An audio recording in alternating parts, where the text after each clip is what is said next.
Baik, dengan mengucapkan Bismillahirrahmanirrahim, rapat kerja Komite 1 DPD RI dengan Menteri Pendayagunaan Aparatur Negara dan Reformasi Birokrasi Republik Indonesia dan Kepala Badan Kepegawaian Negara Republik Indonesia ya dalam rangka agenda inventarisasi materi pengawasan atas pelaksanaan Undang-Undang Nomor 20 Tahun 2023 tentang aparatur sipil negara terkait proses pemindahan ASN ke IKN dan penerimaan ASN 2024 terkait dengan PNS dan PPPK saya buka. Oleh karena itu kita skor 2 menit, Pak.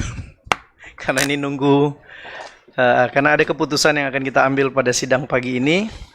Kita skor 2 menit dulu. Mohon disiapin aja, Pak. PowerPoint-nya udah ya.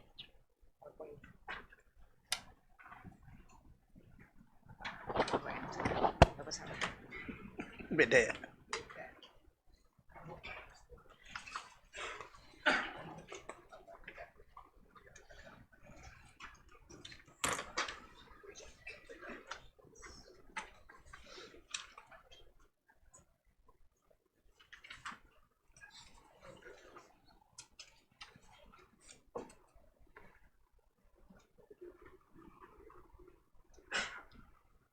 Digitalisasi birokrasi.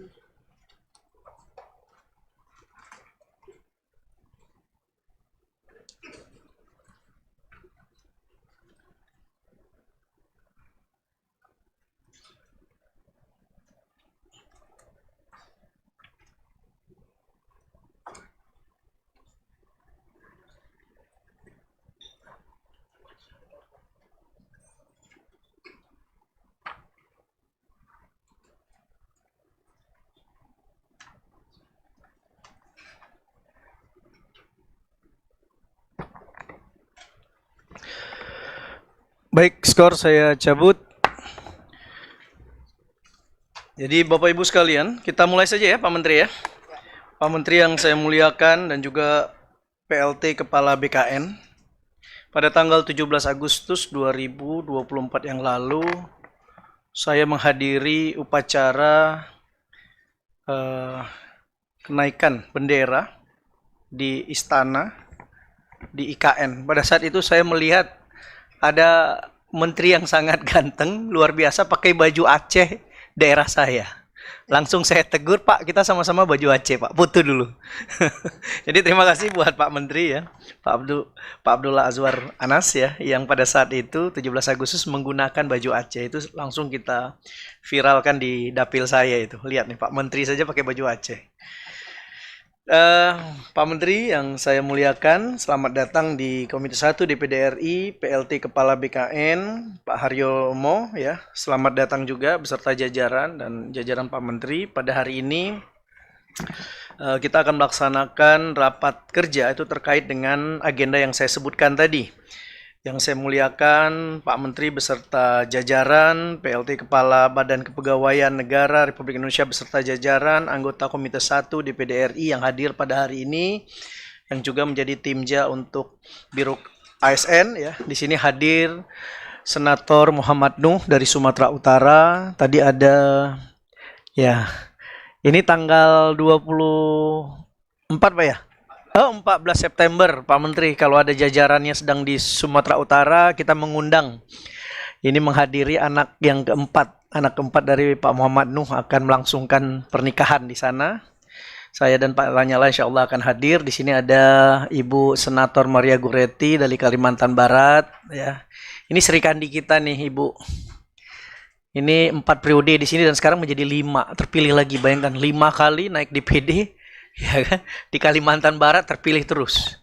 Nah, nanti ilmunya bisa kita belajar dari beliau. Apa nih resepnya? Kemudian di sini ada Dr. Aji Padindang Puang ya dari Sulawesi Selatan. Nah, kemudian yang di sini juga ada Ibu Jialika Maharani, ini senator termuda. Kalau sekarang tidak termuda lagi ya.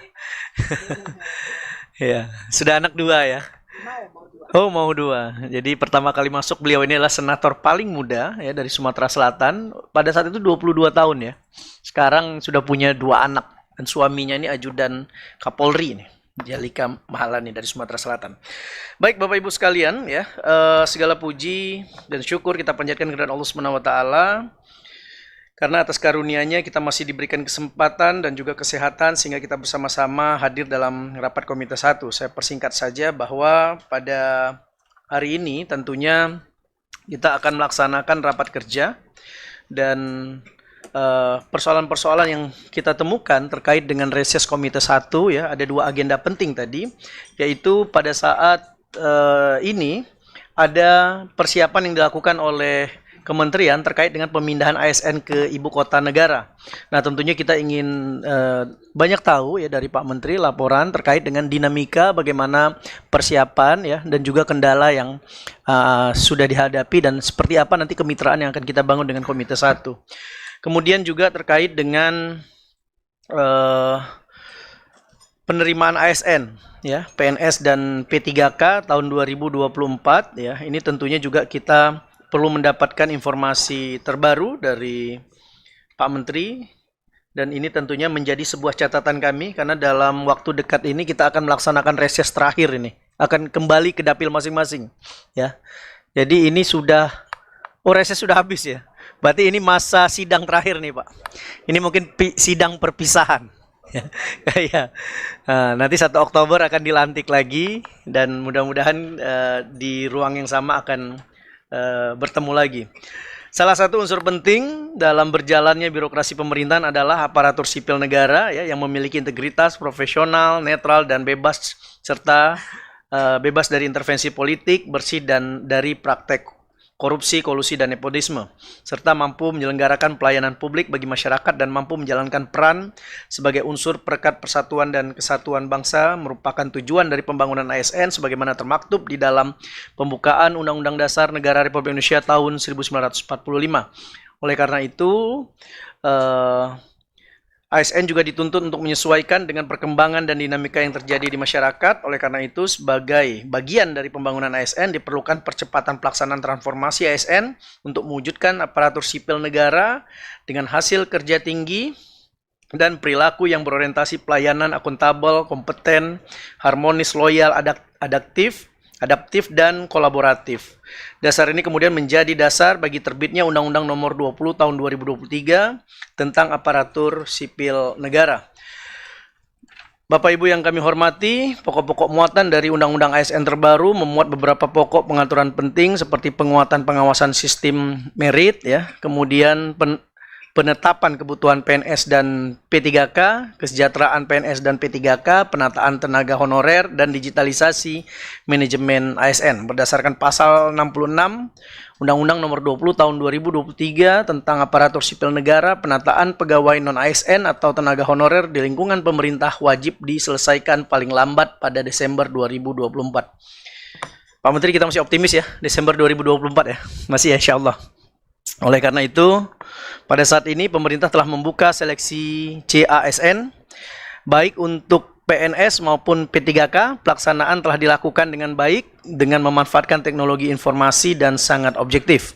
Pada kesempatan ini kami ingin mendengar terkait perkembangan penerimaan calon ASN, baik PNS maupun P3K, termasuk terkait P3K yang tidak lulus. Bagaimana nasib mereka nantinya, tentunya kita perlu penjelasan dari Pak Menteri. Untuk menjadi perhatian Pak Menteri juga, nasib teman-teman PPN di Setjen DPD RI kiranya dapat diperjuangkan semuanya menjadi P3K di tahun 2024 ini, Pak. Data kalau nggak salah kita sudah serahkan ya dalam sidang sebelumnya. Di samping itu, terbitnya Undang-Undang Nomor 21 Tahun 2023 tentang perubahan atas Undang-Undang Nomor 3 Tahun 2022 tentang Ibu Kota Negara mewajibkan adanya pemindahan ASN ke Ibu Kota Negara yang baru yang dijadwalkan akan dilakukan pada tahun 2024 ini secara bertahap. Sampai dengan bulan Agustus 2024 ini kami belum mendapatkan informasi mengenai perkembangan kebijakan tersebut, walaupun kami mendengar berbagai langkah-langkah telah dilakukan untuk mewujudkan hal tersebut. Bapak Ibu yang kami hormati, berdasarkan dinamika kondisi yang diuraikan sebelumnya dalam rangka mengetahui berbagai kebijakan dan masalah terkait perkembangan pelaksanaan Undang-Undang Nomor 20 Tahun 2023 tentang ASN, Komite 1 DPD RI memandang penting untuk melaksanakan rapat kerja dengan Menteri Pan-RB dan juga PLT Kepala BKN untuk membahas terkait proses pemindahan ASN ke IKN dan penerimaan ASN baik itu PNS maupun P3K tahun 2024 dan isu-isu strategis lainnya. Demikian pengantar dari kami persilahkan kepada Pak Menteri untuk bisa memaparkan dan juga menjelaskan kepada kita terkait dengan perkembangan-perkembangan terkait dengan isu yang saya sampaikan tadi. Pak Menteri, waktu dan tempat saya persilakan. Baik, terima kasih. Bismillahirrahmanirrahim. Assalamualaikum warahmatullahi wabarakatuh. Selamat pagi, salam sejahtera buat kita semua. Om Swastiastu, Namo Buddhaya, salam kebajikan.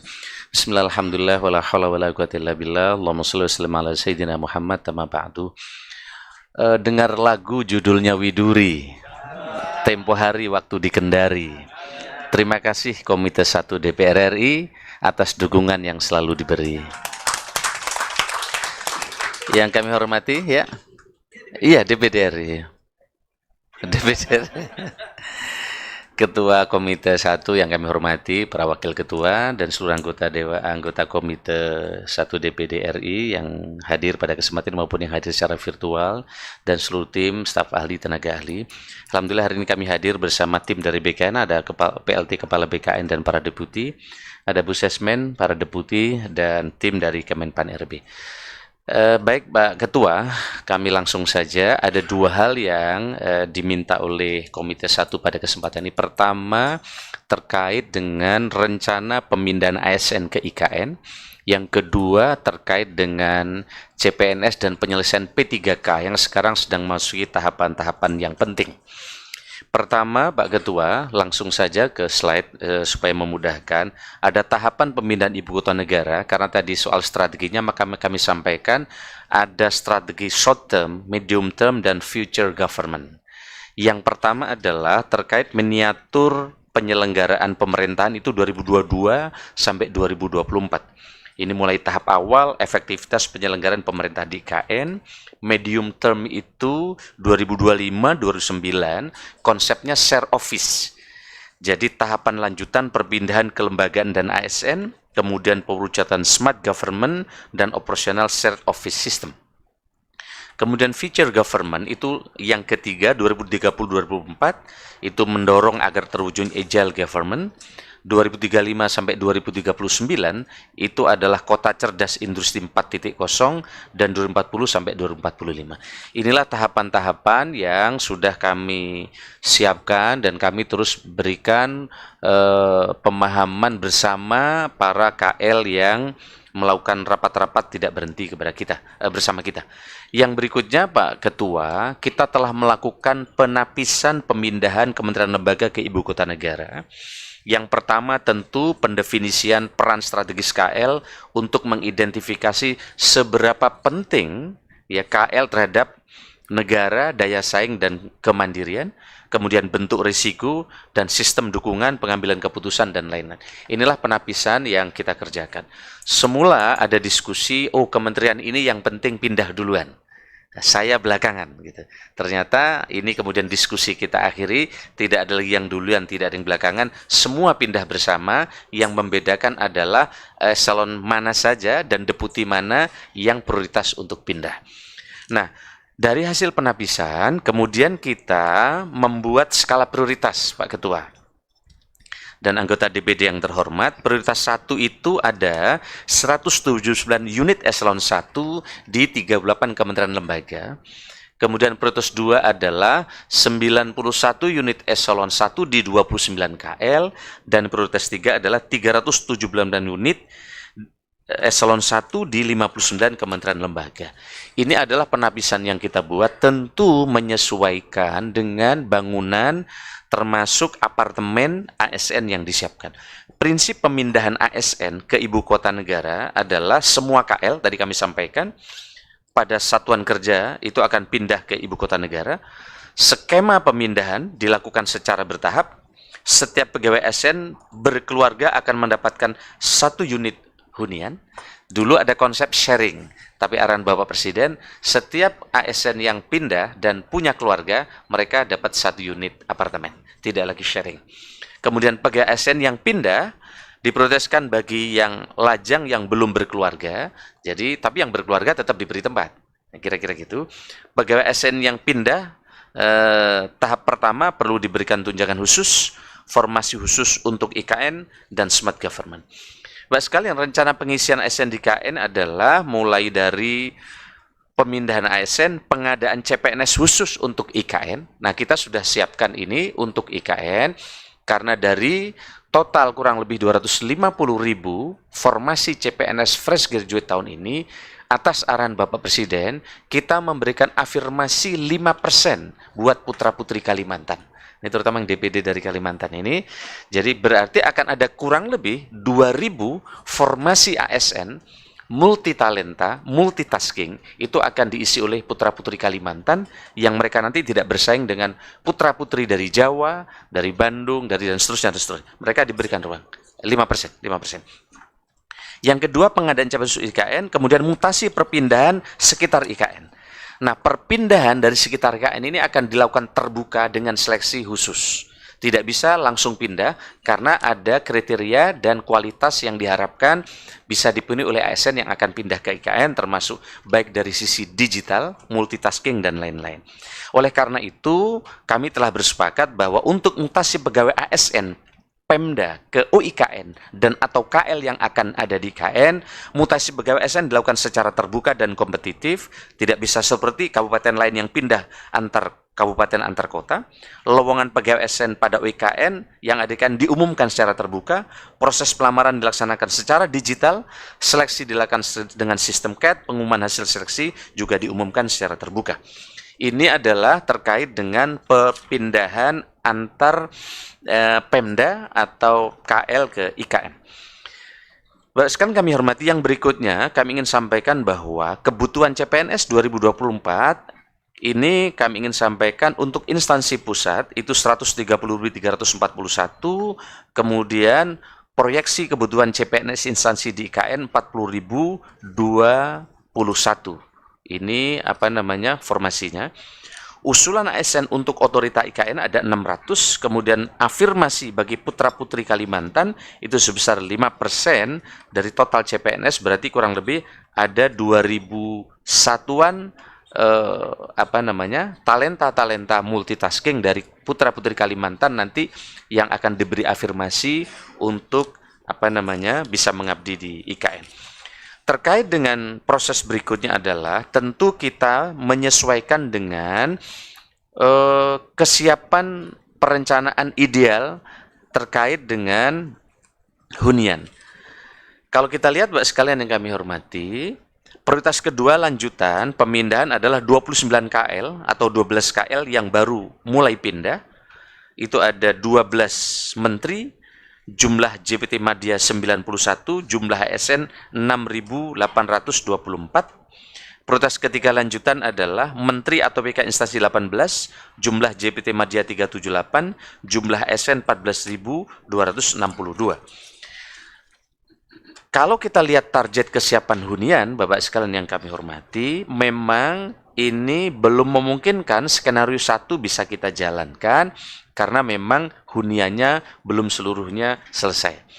Kalau kita lihat Bapak sekalian, ada 47 tower, itu sama dengan 60 unit, karena satu unitnya 98 meter, dan total untuk ASN itu dari 47 adalah 29 tower, dan kemudian untuk TNI Polri ada 18 tower.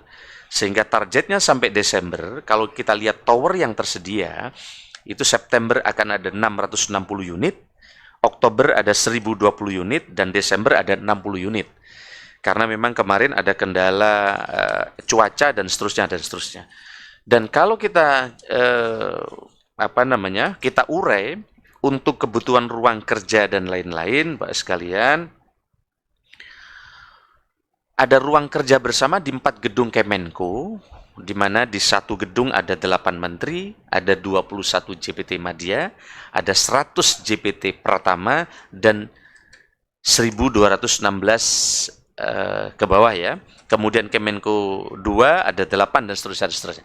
Ini adalah mapping yang kita buat. Dan kalau kita lihat misalnya, ini adalah unit apartemen yang sudah tersedia. Jadi bagus sekali, dan ya 98 meter view-nya, bahkan Yang menarik adalah kualitas udaranya 6, jadi sangat sehat hidup di sana.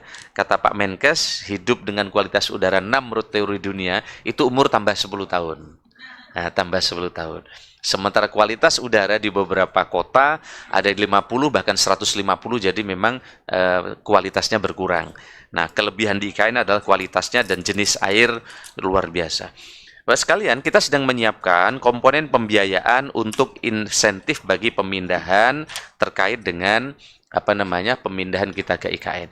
Yang berikutnya adalah bahwa pemindahan ke IKN, berkali-kali Bapak Presiden menyampaikan, ini bukan hanya memindahkan ASN ke IKN, tetapi yang paling penting adalah memindahkan budaya kerja, cara kerja, dan juga sistem pelayanan yang berbasis digital. Oleh karena itu, smart government di IKN menjadi bagian penting dari persiapan, selain persiapan pembangunan fisik tadi. Oleh karena itu, kalau kita lihat kondisi saat ini, sistem kerja aplikasi, kebijakan masih bersifat silo dan instansional. Ke depan, visi Kota Cerdas Nusantara adalah kolaboratif, agile, dan terintegrasi sesuai dengan sistem pemerintah berbasis elektronik yang sekarang sedang kita siapkan. Dukungan digitalisasi juga terus didorong, sehingga dengan demikian program pemindahan ASN ke IKN sekali lagi bukan hanya pindah kantor, tetapi juga pindah budaya kerja, termasuk penerapan shared office di IKN. Jadi nanti kantor itu tidak hanya satu ditempati satu kementerian, tapi nanti berbagi. Mungkin Pak Ketua kalau pas ke Australia, ke New Zealand, dan ke beberapa negara, Bapak kalau cari menteri itu kan nggak beda-beda gedungnya, satu gedung aja. Oh, menteri ini di lantai ini. Menteri ini di lantai sekian. Sehingga kalau kita datang itu ternyata di tempat itu kementerian kumpul. Nah, bisa kita bayangkan nanti betapa efisiennya karena kantor kementeriannya per Kemenku bisa kumpul di tempat itu. Jangan-jangan rapat koordinasi tidak perlu lagi ke kantor, cukup di kafe di bawah. Mereka bisa sambil ngopi, makan siang, tapi rapat koordinasi terjadi, apalagi sistem digital dan sistem kerjanya nanti telah dipersiapkan dengan baik. Inilah yang diharapkan oleh pemerintah. Sekali lagi, perpindahan ke IKN juga merupakan perpindahan budaya baru dan cara kerja baru. Penerapan share office tadi juga sudah kami sampaikan, begitu juga target penerapan share office di 2023, mulai ruang kantor, infrastruktur, jaringan, dan aplikasi, fasilitas pendukung sistem kerja, semuanya telah disiapkan. Bapak sekalian kami hormati, ada 3 langkah percepatan transformasi digital, membangun IKN sebagai kota cerdas, percepatan pembangunan smart government, dan percepatan persiapan KL untuk perpindahan tahap awal ke ibu kota. Ini saya kira beberapa hal yang mendasar terkait dengan persiapan perpindahan ke IKN, persiapan penyelesaian rekrutmen ASN. Nah, terkait ini saya minta PLT Deputi SDM untuk menyampaikan terkait persiapan ini, dan mungkin nanti bisa dilanjutkan oleh Kepala PLT Kepala BKN. Saya silakan Pak Abah. Itu akan diselesaikan, tadi menjawab pertanyaan Pak Ketua, itu 100% tahun ini untuk tenaga non-ASN. Jadi P3K ini tidak diperuntukkan bagi mereka yang di luar, yang sudah bekerja di instansi pemerintah. Nah, termasuk nanti yang akan jadi prioritas itu adalah yang pertama ex-THK 2, jadi tenaga-tenaga honorer Pak yang saat ini ada dan belum terangkat. Yang kedua adalah mereka yang terdata di dalam database BKN, ya. Kemudian yang ketiga adalah mereka yang masih bekerja tapi tidak terdata di dalam database BKN. Nah, oleh sebab itu nanti akan ada mekanisme penerimaan untuk P3K di tahun ini, sehingga nantinya mereka akan tetap bisa mendaftar walaupun ada keterbatasan formasi yang diusulkan, Pak. Nah, mekanismenya itu dengan 2 cara. Yang pertama adalah bagi mereka yang memenuhi syarat di THK 2 dan database BKN, maka akan diangkat sesuai dengan anggaran yang tersedia di kementerian, lembaga, dan Pemda. Jadi artinya mereka terangkat karena ada keterbatasan dan ada kuota 30% di Undang-Undang HKPD, Pak. Namun bagi mereka yang tadi tidak ada formasi tapi mereka terdaftar, maka mereka akan diangkat menjadi P3K paruh waktu.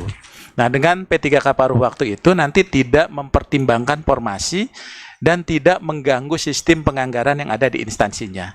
Jadi prinsip dasarnya mereka itu tidak akan pernah diberhentikan. Jadi dia tetap bekerja dan BKN nanti akan memberikan nomor induk, Pak.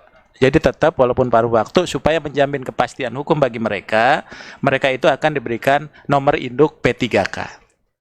Jadi misalnya di DPD ketika ada kekosongan, maka dia akan bisa langsung diangkat secara penuh, Pak. Tapi kalau anggaran di DPD terpenuhi, itu bisa diangkat secara penuh secara keseluruhan.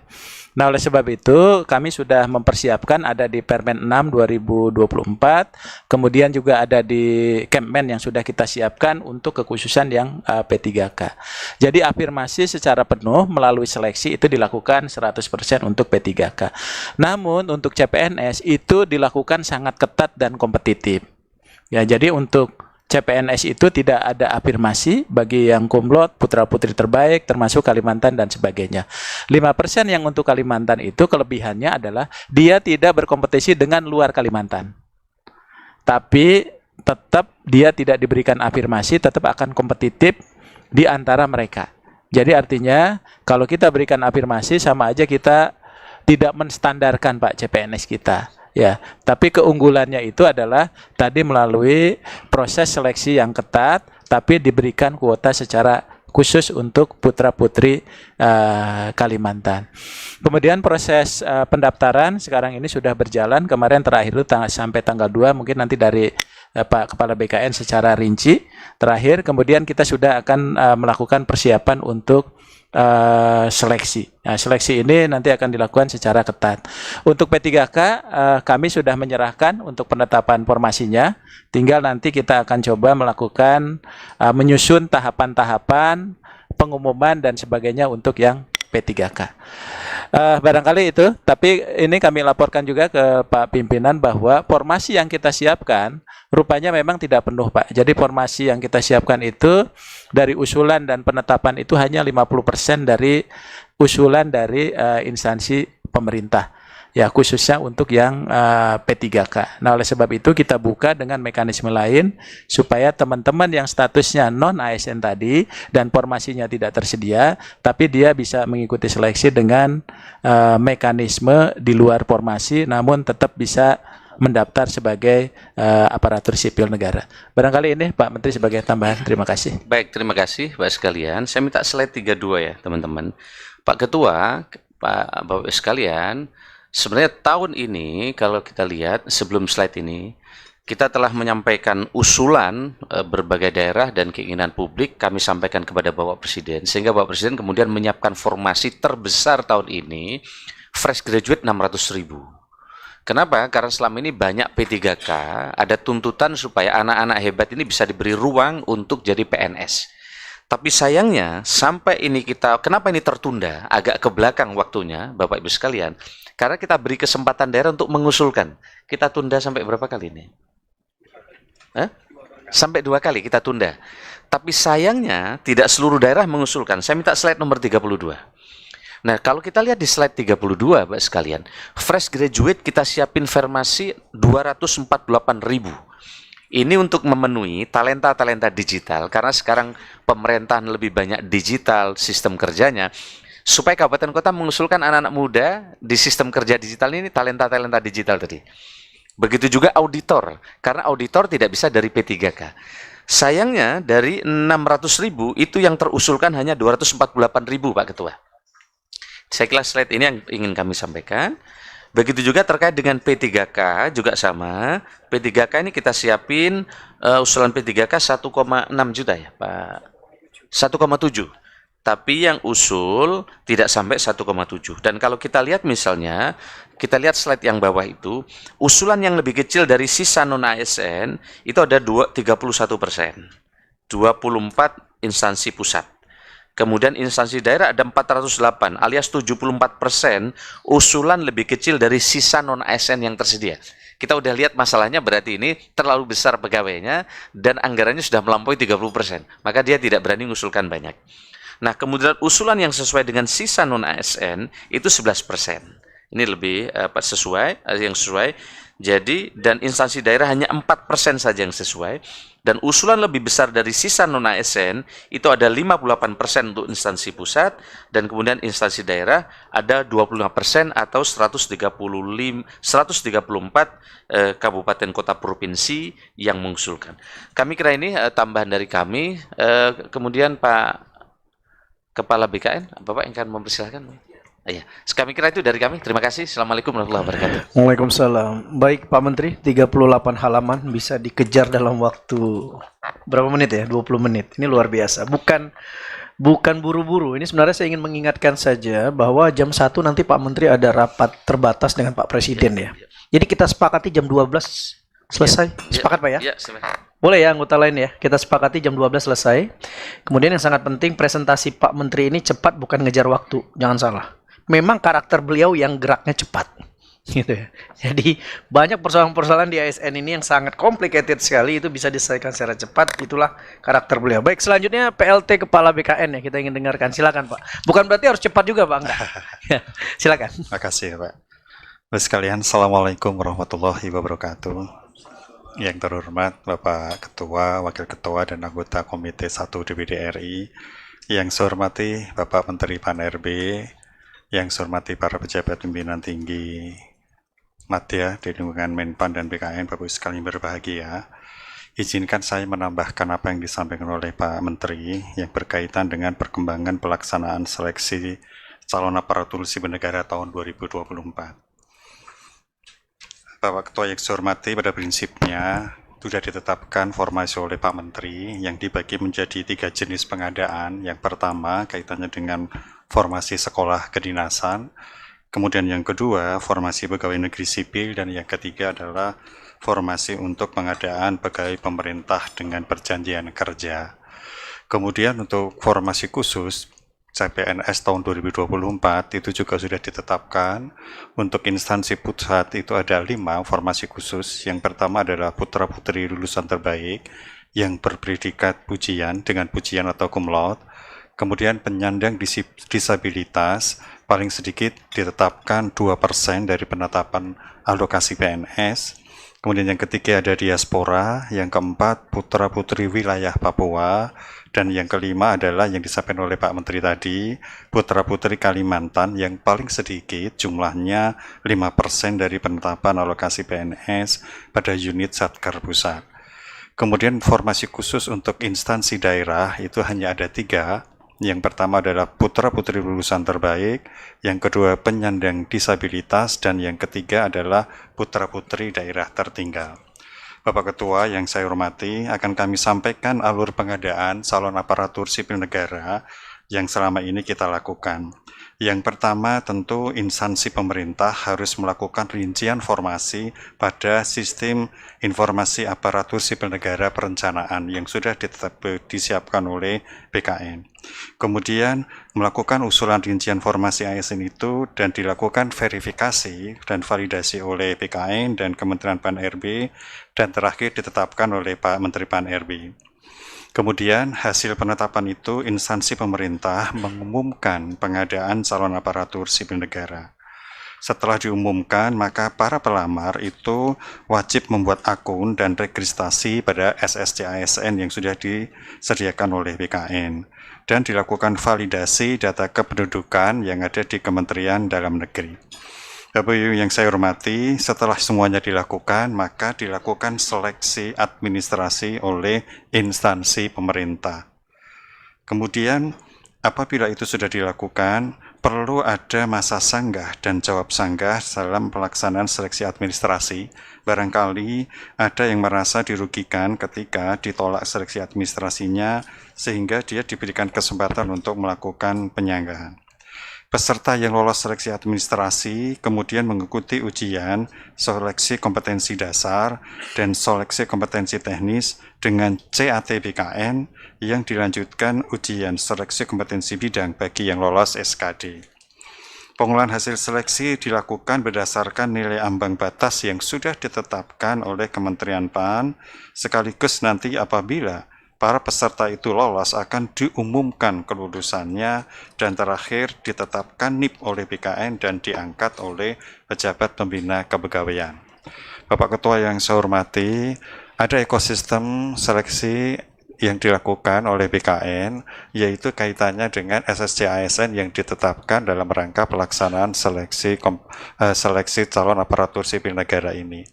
Ini kaitannya dengan yang pertama, tentu semua instansi harus bisa menetapkan perencanaan kebutuhan yang dilakukan oleh instansi untuk 5 tahun ke depan dan dirinci setiap tahunnya. BKN juga melakukan terobosan dengan menetapkan portal ASN karir. Jadi selama ini banyak pelamar yang kurang informasi terhadap jabatan-jabatan yang dibuka, termasuk di dalamnya tugas-tugas yang akan dia lakukan ketika dia diangkat, kemudian penghasilannya berapa, kemudian karir tertingginya apa. Nah, ini sudah bisa semuanya diketahui melalui portal ASN karir ini. Kemudian pendaftaran ini dilakukan seperti yang saya sampaikan tadi sampai dengan nanti pada pengisian DRH. Dan verifikasi dilakukan oleh BKN, kemudian admin tentu yang dibuka oleh masing-masing pelamar itu dipakai juga untuk melakukan pendaftaran lebih lanjut. Kemudian kita juga membuat dashboard yang berkaitan dengan dashboard yang ada di instansi BKN maupun di kantor regional yang ada di pusat. Kantor BKN pusat maupun kantor regional yang ada di daerah. Nah, Bapak Ibu yang saya hormati, tentu dalam pelaksanaan seleksi ini BKN selalu menyediakan helpdesk untuk para pelamar apabila membutuhkan informasi yang diperlukan kaitannya dengan pelaksanaan seleksi calon aparatur sipil negara. Bapak Ibu yang saya hormati, BKN telah menetapkan jadwal seleksi calon pegawai negeri sipil tahun anggaran 2024. Karena untuk sekolah kedinasan sudah selesai dilaksanakan dan saat ini masih dalam tahap pendaftaran yang insya Allah nanti akan ditutup di tanggal 6 September 2024. Nah, kita berharap seleksi administrasi itu nanti bisa dilakukan oleh instansi mulai tanggal 20 Agustus sampai dengan 13 September 2024.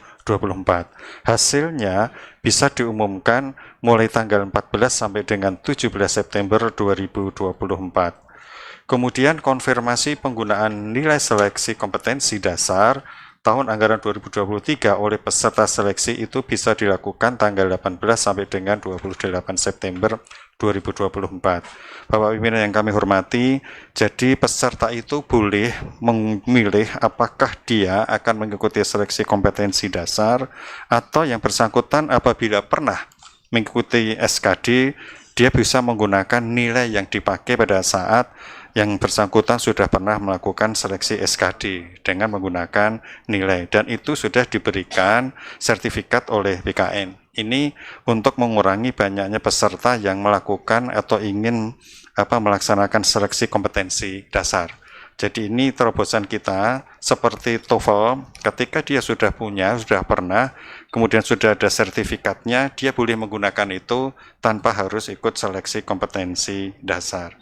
Nah, Bapak Ibu yang saya hormati, tentu untuk jadwal seleksi ini insya Allah moga-moga tidak akan mengalami perubahan karena kita berkomitmen agar seleksi CPNS ini nanti akan selesai di tahun 2024. Jadi ini yang selama ini sudah kita siapkan dengan baik atas saran Pak Menteri, sehingga pelaksanaan seleksi nanti rencananya insya Allah akan dilakukan tanggal 16 Oktober sampai 14 November tahun 2024. Ini moga-moga tidak mengalami perubahan jadwal. Kemudian selanjutnya, seleksi itu dilakukan di beberapa titik lokasi, yaitu ada yang mandiri BKN, menggunakan tempat di BKN, kita punya 14 kantor regional dan 21 UPT yang tersebar di seluruh provinsi di Indonesia. Sehingga berharap semuanya itu bisa dilaksanakan tepat waktu. Seleksi ini juga bisa dilakukan oleh instansi secara mandiri ketika instansi itu memang menginginkan seleksi itu dilakukan secara sendiri. Namun tetap difasilitasi oleh BKN karena semuanya soalnya kemudian sistemnya itu harus dari BKN. Kemudian ada juga nanti seleksi yang dilakukan di luar negeri, karena banyak pelamar yang di luar negeri tidak bisa balik ke Indonesia. Nah, BKN menyediakan lokasi yang ada di luar negeri. Tapi tergantung jumlah pelamarnya. Kalau misalnya memang memungkinkan kita gabung di beberapa negara, kita gabung. Kalau enggak, mungkin bisa dilakukan di setiap titik lokasi di luar negeri. Bapak pimpinan yang saya hormati, di dalam seleksi ini tentu kita akan menetapkan nilai ambang batasnya. Namun demikian perlu kita ketahui bahwasanya untuk seleksi ini khususnya untuk kompetensi dasar itu ada tes wawasan kebangsaan, kemudian tes intelijensia umum, dan tes karakteristik pribadi. Soalnya tentu jumlahnya maksimal 550 dengan waktu 100 menit. Bagi mereka yang mencapai nilai ambang batas untuk bisa mengikuti seleksi SKB selanjutnya, peserta yang diambil adalah maksimal 3 kali dari formasi yang ditetapkan. Meskipun yang lulus itu lebih dari 3 kali, tetapi sesuai dengan peraturan Menpan hanya 3 kali jumlah formasi yang ditetapkan yang bisa mengikuti seleksi selanjutnya. Nah, inilah sertifikat yang selama ini kami sampaikan bahwasanya semuanya seleksi itu sudah dilakukan secara digitalisasi. Mulai dari pendaftaran, kemudian sampai dengan nanti penetapan nomor induk pegawai yang dilakukan oleh BKN, kita sudah tidak lagi menggunakan model manual, tetapi sesuai arahan Pak Menteri, semuanya sudah dilakukan secara digital. Nah, Bapak Ibu yang saya hormati, prediksi berdasarkan Jabatan Tenaga Non-ASN kondisi 26 Agustus 2024 kemarin yang belum diangkat tadi disampaikan oleh Pak Menteri kurang lebih 1.783.665. Jadi dengan posisi administrasi itu 41%, teknis 29%, guru atau pendidik 21%, kesehatan 6%, dan penyuluh 3%. Dan tentu nanti akan dilakukan seleksi sama dengan seleksi CPNS, di mana tahapannya mulai dari pendaftaran sampai dengan penetapan nomor induk P3K dan terakhir penetapan SK oleh pejabat pembina kepegawaian di masing-masing instansi. Mungkin itu Bapak Pimpinan tambahan dari kami. Kami mohon dukungannya, moga-moga dalam pelaksanaan seleksi ini nanti bisa berjalan dengan lancar dan tepat waktu sesuai perencanaan yang ditetapkan. Saya akhiri bila taufiq wa hidayah. Assalamualaikum warahmatullahi wabarakatuh. Waalaikumsalam warahmatullahi wabarakatuh. Ya, Kepala PLT, Kepala BKN ya, kita hanya mengingatkan itu sistem digitalisasi, sistem ujiannya kita apresiasi. Namun yang harus diperkuat itu adalah kontrol kamera, Pak. Sekarang itu sudah canggih ya, anak-anak sekarang itu sudah bisa ujian dengan menggunakan artificial intelligence. Dia bisa menjawab dengan jawaban yang cepat dan tepat, hanya dengan membrowsing dengan menggunakan sistem artificial intelligence. Nah, saya melihat aplikasi itu apakah sudah mendeteksi seperti itu. Jadi bisa dibatalkan kalau ada calon CPNS yang curang misalkan. Karena sekarang kecanggihan teknologi itu, mohon maaf ya, generasi sekarang itu lebih menguasai daripada generasi-generasi yang yang di atasnya. Baik, di sini ada Senator Abdurrahman Taha ya, dari Sulawesi Tengah. Terus di sini juga ada Pak Senator Darman Syah Husin dari Bangka Belitung. Baik, saya minta tanggapan dulu dari Puang nih yang pertama, dari Dr. Haji Ajib Padindang. Silakan. Ini saya sebenarnya mau minta agak tengah-tengah, tetapi karena perintah ketua, terima kasih banyak. Assalamualaikum warahmatullahi wabarakatuh. Bapak Menteri yang saya banggakan, saya hormati, beserta seluruh jajaran PLT Kepala BKN yang kami hormati, dan kami lihat BKN-nya di daerah, terutama daerah saya, cukup berperan, bermitra dengan pemerintah daerah, pimpinan Komite 1 beserta seluruh Bapak Ibu anggota Komite 1. Saya sebenarnya ada dua hal ini Pak Ketua. Yang pertama adalah ingin menyampaikan apresiasi sekaligus macam pandangan, mudah-mudahan sudah terpikirkan oleh Pak Menteri dengan jajaran. Yang pertama adalah kami apresiasi terhadap afirmasi yang diberikan kepada putra-putri Kalimantan ya. andai kata pun bisa ada kata dalam kurung Kalimantan Timur lagi lebih spesifik lagi gitu terhadap penerimaan pegawai ke depan, terutama di P3K. Saya cuma agak cemburu Pak Menteri sebagai perwakilan dari Sulawesi. Sebelahnya ini Kalimantan adalah Sulawesi, ya seandainya sebelum ditetapkan 5% ikutlah Sulawesi 2,5% di sana. Nah ini hanya kecemburuan secara ini karena penduduk Kalimantan dan terutama Kalimantan Timur itu terbesar kedua adalah berasal dari Sulawesi Selatan dan Sulawesi secara umum. Bahkan bahan bangunan IKN sekarang ini 60% suplai dari Sulawesi. Catatan saya di sana adalah apa yang Bapak sudah lakukan ini cukup bagus, cukup menarik. Tetapi saya melihat dan belum pernah terungkap di media Pak ya, bagaimana aspek pendidikan anak-anak ASN kita, terutama pendidikan yang ada di kewenangan pemerintah daerah, pendidikan dasar. Dan saya kira itu masalah tersendiri, mungkin dan sudah pasti terpikirkan, tapi kami ingin mendengarkan nanti respon ini dari Bapak Menteri, karena ini saya belum pernah lihat bagaimana pemerintah daerah sekitar IKN atau dalam IKN mempersiapkan. Kalau rumah sakit saya baca, wah sudah cukup bagus, ada persiapan rumah sakit sampai taraf internasional. Tapi sekolah dasar, terutama sekolah dasar ini, kalau yang sekolah untuk perguruan tinggi kan mereka tidak perlu bawa anak misalnya ke sana. Ya, apalagi perguruan tinggi tidak semudah itu. Itu yang berkait dengan apresiasi saya terhadap persiapan dan kesiapan kita di IKN. Saya sebenarnya ingin mengatakan kenapa mesti terlalu berlebihan informasi insentifnya. Bukankah seorang pegawai negeri bersedia ditempatkan di seluruh wilayah Republik Indonesia? Dan bukankah ke depan ini bisa mencemburukan Pak Menteri ya? Tapi ya sudahlah, karena menurut saya ini memberikan support, seakan-akan ada orang tidak ikhlas mau ke IKN. Ya, seakan-akan dengan segala fasilitas yang dijanjikan akan diberikan itu. Yang kedua adalah saya memahami dan merasakan bahwa berkait dengan saya sebut sebagai pagu penerimaan ASN maupun P3K. Sedemikian rupa Kementerian PAN-RB merancang, tapi memang saya belum melihat bagaimana daya dukung Kementerian Keuangan. Saya termasuk orang yang terlibat dalam pembahasan Undang-Undang HKPD ketika saya di Komisi 4 dengan Komisi 11. Dan istilah 30% belanja pegawai itu pun sungguhnya bertahap pengertiannya. Karena sekarang ini realnya adalah belanja pegawai pemerintah daerah rata-rata di atas 70% sesungguhnya. Jadi kalau mau nanti ke depan diketatkan 30% dengan pengalaman Pak Menteri jadi bupati yang lalu, memang ini waktu itu diskusinya jalan keluarnya kan begini Pak. Pemerintah pusat menambah pagu dana transfer ke daerah. Sehingga 30%-nya tetap, tetapi nilainya menjadi besar. Jadi nilai dana transfer ke daerah itu yang diperluas. Itu diskusi kami dengan Kementerian Keuangan pada saat itu.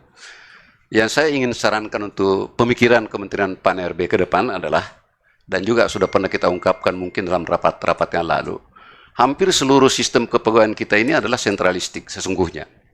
Semua diatur arah kebijakannya dari pusat. Kenapa tidak sekalian penggajiannya? Sehingga dengan demikian pemerintah daerah tidak terjebak tanda kutip dengan kapasitas fiskal yang harus mencapai sekian.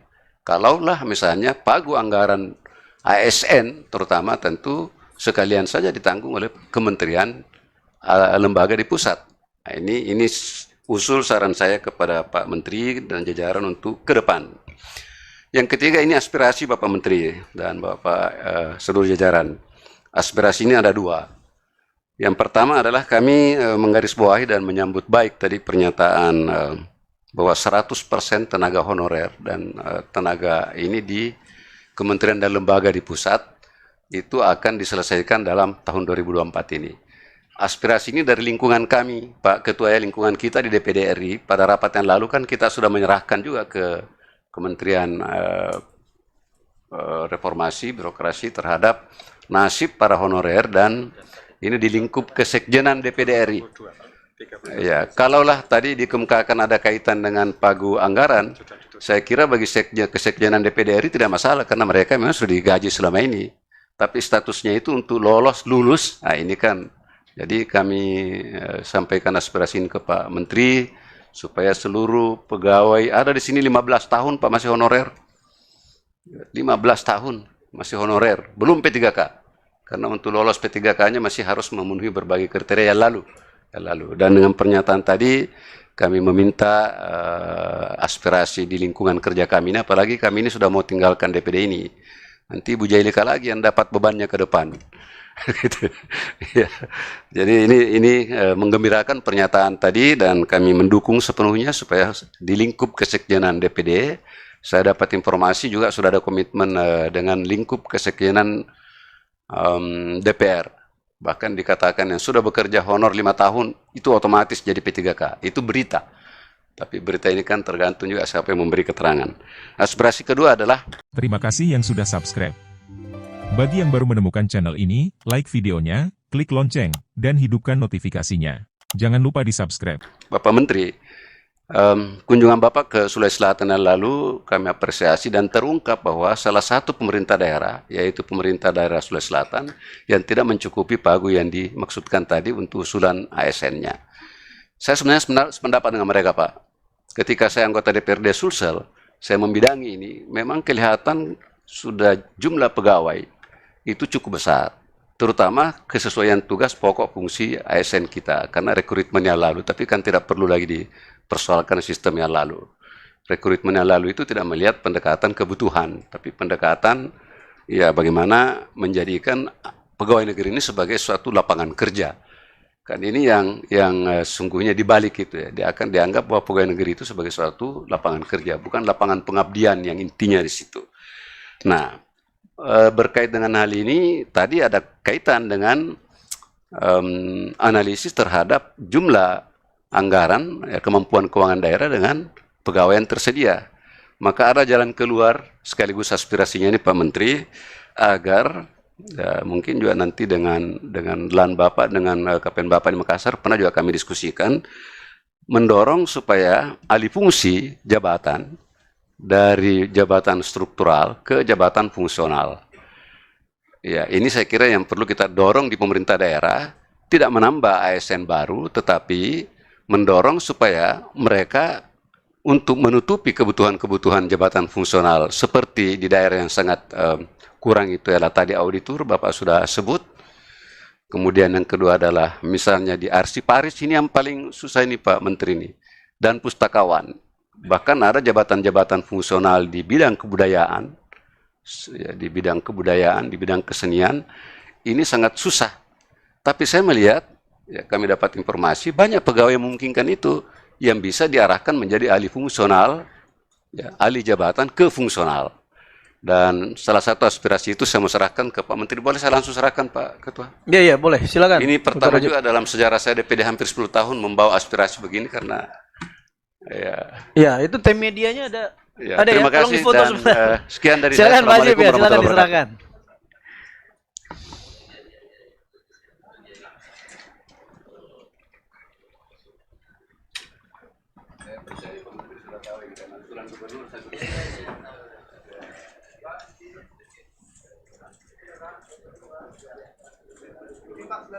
Sebelah kanan, ya. Baik, terima kasih Dr. Haji Padindang. Saya ingin potong sebenarnya waktu beliau, tapi karena saya lihat penting semua, jadi agak susah. Baik, selanjutnya sebelum Dr. ART ya, sebentar ya. Ini penting juga nih Pak Menteri, terkait dengan PPNPN dari DPD RI ya.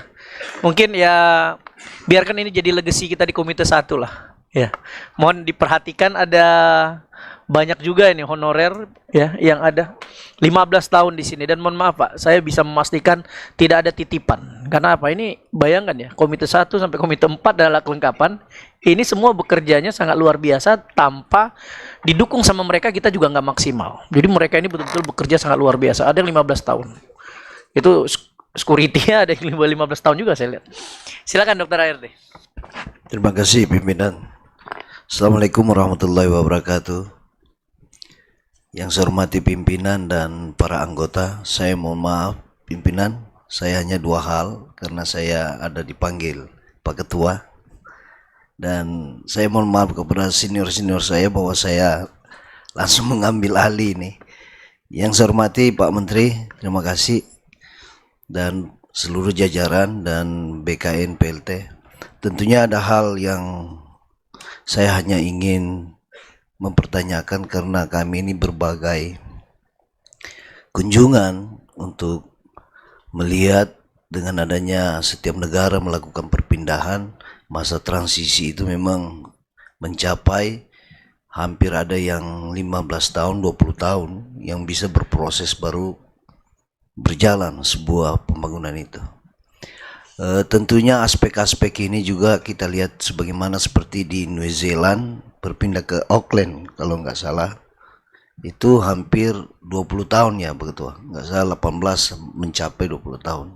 Dan kami berkunjung ke Auckland juga saat itu mulai posisi pembangunan secara aspek sosial. Ibarat IKN ini kan kalau pembangunan memindahkan, kalau pemerintahan memindahkan manusianya ini, ASN-nya ke tempat itu. Hanya satu pertanyaan saya Pak Menteri, moga-moga ini berjalan dengan sukses dan lancar ke depan. Dengan keyakinan pemerintahan hari ini dan pemerintahan yang baru akan baru ini yang terpilih mudah-mudahan konsisten dalam menjalankan daripada niat daripada IKN ini. Dan satu keyakinan bahwa saya, apakah yakin Saudara Menteri akan berjalan dengan sesuai keinginan pemerintahan hari ini dan pemerintahan yang akan baru. Terima kasih pimpinan. Assalamualaikum warahmatullahi Baik, wabarakatuh. terima kasih Senator ART. Pak Menteri, saya juga mengingatkan ya, DPD sama DPR ini sedang dalam waktu dekat ini termasuk pemerintah akan membahas tripartit undang-undang Kementerian Negara. Itu akan ada penambahan kementerian. Tentu Pak Menteri juga sudah memiliki strategi ya, terhadap ASN-ASN yang dibutuhkan. Mungkin nanti bisa ditambahkan juga. Silakan Senator Darmansyah Husin. Terima kasih Bapak Pimpinan. Assalamualaikum warahmatullahi wabarakatuh. Selamat siang, salam sejahtera untuk kita semua. Yang saya hormati Bapak Menteri, saya sangat mengapresiasi Menteri kita ini. Karena dari banyak Menteri yang dipanggil ke DPD, ini Pak Menteri selalu hadir Pak ya. Kita harus kasih aplaus ini untuk Pak Menteri kita. Ya, termasuk ya DAKN juga ya, PRKM baru hari ini. Saya Pak Menteri ditugaskan oleh pimpinan ini menyusun langkah-langkah pengawasan oleh DPD terhadap kelembagaan ya dan daerah tentu saja. Dan kedepannya ya kita berharap bahwa dengan pengawasan lebih baik tentu saja perjalanan kementerian itu betul-betul bisa kita harapkan, terutama kami di DPD itu betul-betul dapat bermanfaat untuk daerah, ya, untuk daerah. Dan saya tahu bahwa Pak Menteri adalah menteri yang meroket di daerah, gitu ya. Saya kira ini kedepannya kita berharap bahwa tidak dengan makin ketatnya pengawasan. Karena begini Pak Menteri, kadang-kadang dalam rapat seperti ini kita DPD itu sering menghindari ya bahwa kita terlibat dalam eksekusi program-program itu. Jadi kita betul-betul mengawasi bahwa setiap program itu sampai ke daerah dengan benar, nah, dengan tepat sasaran. Itu sasaran kita di DPD ini, mengawasi setiap program daripada kementerian. Nah, oleh karena itu saya sangat mengapresiasi tadi Pak Menteri ya.